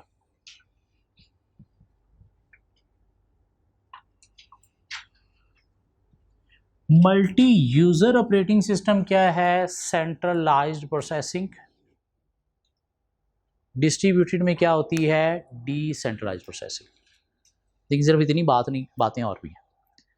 Multi user operating system क्या है कि एक ही सिस्टम सारे एम्प्लॉयज यूज कर रहे हैं, प्रोसेसिंग सेंट्रलाइज्ड हो रही है. कैसे यूज कर रहे हैं, अपने से रिलेटेड फाइलों को ही एक्सेस कर रहे हैं थ्रू रिस्ट्रिक्टेड लॉगिन आईडी. हर एम्प्लॉय को अपना अपना एक लॉगिन आईडी दे दिया गया है जिसके थ्रू उसने सिस्टम को यूज़ करना है, और लॉगिन आईडी रिस्ट्रिक्टेड है कि सिर्फ अपने डिपार्टमेंट की फाइलों को एक्सेस कर सकता है, दूसरे डिपार्टमेंट की फाइलों को नहीं. लेकिन जो भी डाटा एंटर होगा उसकी प्रोसेसिंग क्या होगी, सेंट्रलाइज्ड. मीन टॉप मैनेजमेंट तो सारी इंफॉर्मेशन ले सकती है, लेकिन सारे एम्प्लॉय यूज़र सारी इन्फॉर्मेशन नहीं ले सकते, वो सिर्फ अपनी अपनी इन्फॉर्मेशन ही ले सकते हैं। और उनको कैसे रिस्ट्रिक्ट किया गया है? लॉगिन आईडी के थ्रू, जिसको टाइम शेयरिंग सिस्टम का नाम भी दिया जाता है। मीन डिफरेंट यूज़र एक ही सिस्टम को यूज़ कर रहे हैं डिफरेंट टाइम में। मीन पहले 8 घंटे एक यूज़र आके काम करता है, अपने लॉगिन आईडी के साथ एक्सेस करता है। अगले 8 घंटे दूसरे यूज़र का जो है वो टाइम है, तो उसका लॉगिन आईडी काम करेगा, पहले का नहीं करेगा, ताकि दूसरा पहले की फाइलों को एक्सेस ना कर सके और पहला दूसरे की फाइलों को एक्सेस ना कर सके। तो सेंट्रलाइज प्रोसेसिंग है, लेकिन कैसे हो रही है? यूज़र को रिस्ट्रिक्ट किया हुआ है अपने सेटेड डाटा तक, कैसे? लॉगिन आईडी के थ्रू या time sharing system, mean time की बेस पर लॉगिन आईडी बनाए हुए हैं। डिस्ट्रीब्यूटेड क्या है? डिसेंट्रलाइज प्रोसेसिंग होगी। हर यूज़र के पास अपना अपना कंप्यूटर है जहाँ पे वो अपने अपना काम, अपनी अपनी प्रोसेसिंग कर रहा है। क्या ख्याल है? लेकिन आपस में कनेक्ट हुए हुए हैं नेटवर्किंग के थ्रू, तो फिर फाइलों को भी एक्सेस कर सकते हैं, वरना नहीं कर सकते। मीन आपस में फिर क्या कर दिया? नेटवर्क बना के कनेक्ट कर दिया, तो क्या बन गया? एक सिंगल सिस्टम बन गया। लेकिन प्रोसेसिंग सेंट्रलाइज नहीं हो रही, प्रोसेसिंग क्या हो रही है? डिसेंट्रलाइज्ड। तो मल्टी यूज़र ऑपरेटिंग सिस्टम क्या है? सेंट्रलाइज प्रोसेसिंग होगी। डिफरेंट यूज़र एक ही सिस्टम को यूज़ कर रहे हैं अपने लॉगिन आईडी के थ्रू। इसी को ही टाइम शेयरिंग सिस्टम का नाम भी दिया जाता है कि डिफरेंट यूज़र डिफरेंट टाइम में लॉगिन आईडी के थ्रू एक सिस्टम यूज़ कर रहे हैं। प्रोसेसिंग सेंट्रलाइज्ड, हर यूज़र अपने सेटेड फाइलों को ही एक्सेस करेगा, दूसरे डिपार्टमेंट की फाइलों को एक्सेस नहीं कर सकता। डिस्ट्रीब्यूटेड, डिसेंट्रलाइज्ड प्रोसेसिंग, हर यूज़र के पास अपना अपना सिस्टम है। उसके बाद क्या किया गया? इनको आपस में कनेक्ट कर दिया गया है नेटवर्किंग के थ्रू, ताकि इसने कोई फाइलें शेयर की हुई हैं तो दूसरा उसे यूज़ कर सकता है, वरना उसे यूज़ नहीं कर सकता। पढ़ के देखिए, समझ आती है? Multi user operating system allows multiple users to access a computer system. Time sharing system can be classified as multi-user system as they enable a multiple user access to a computer through the sharing of time.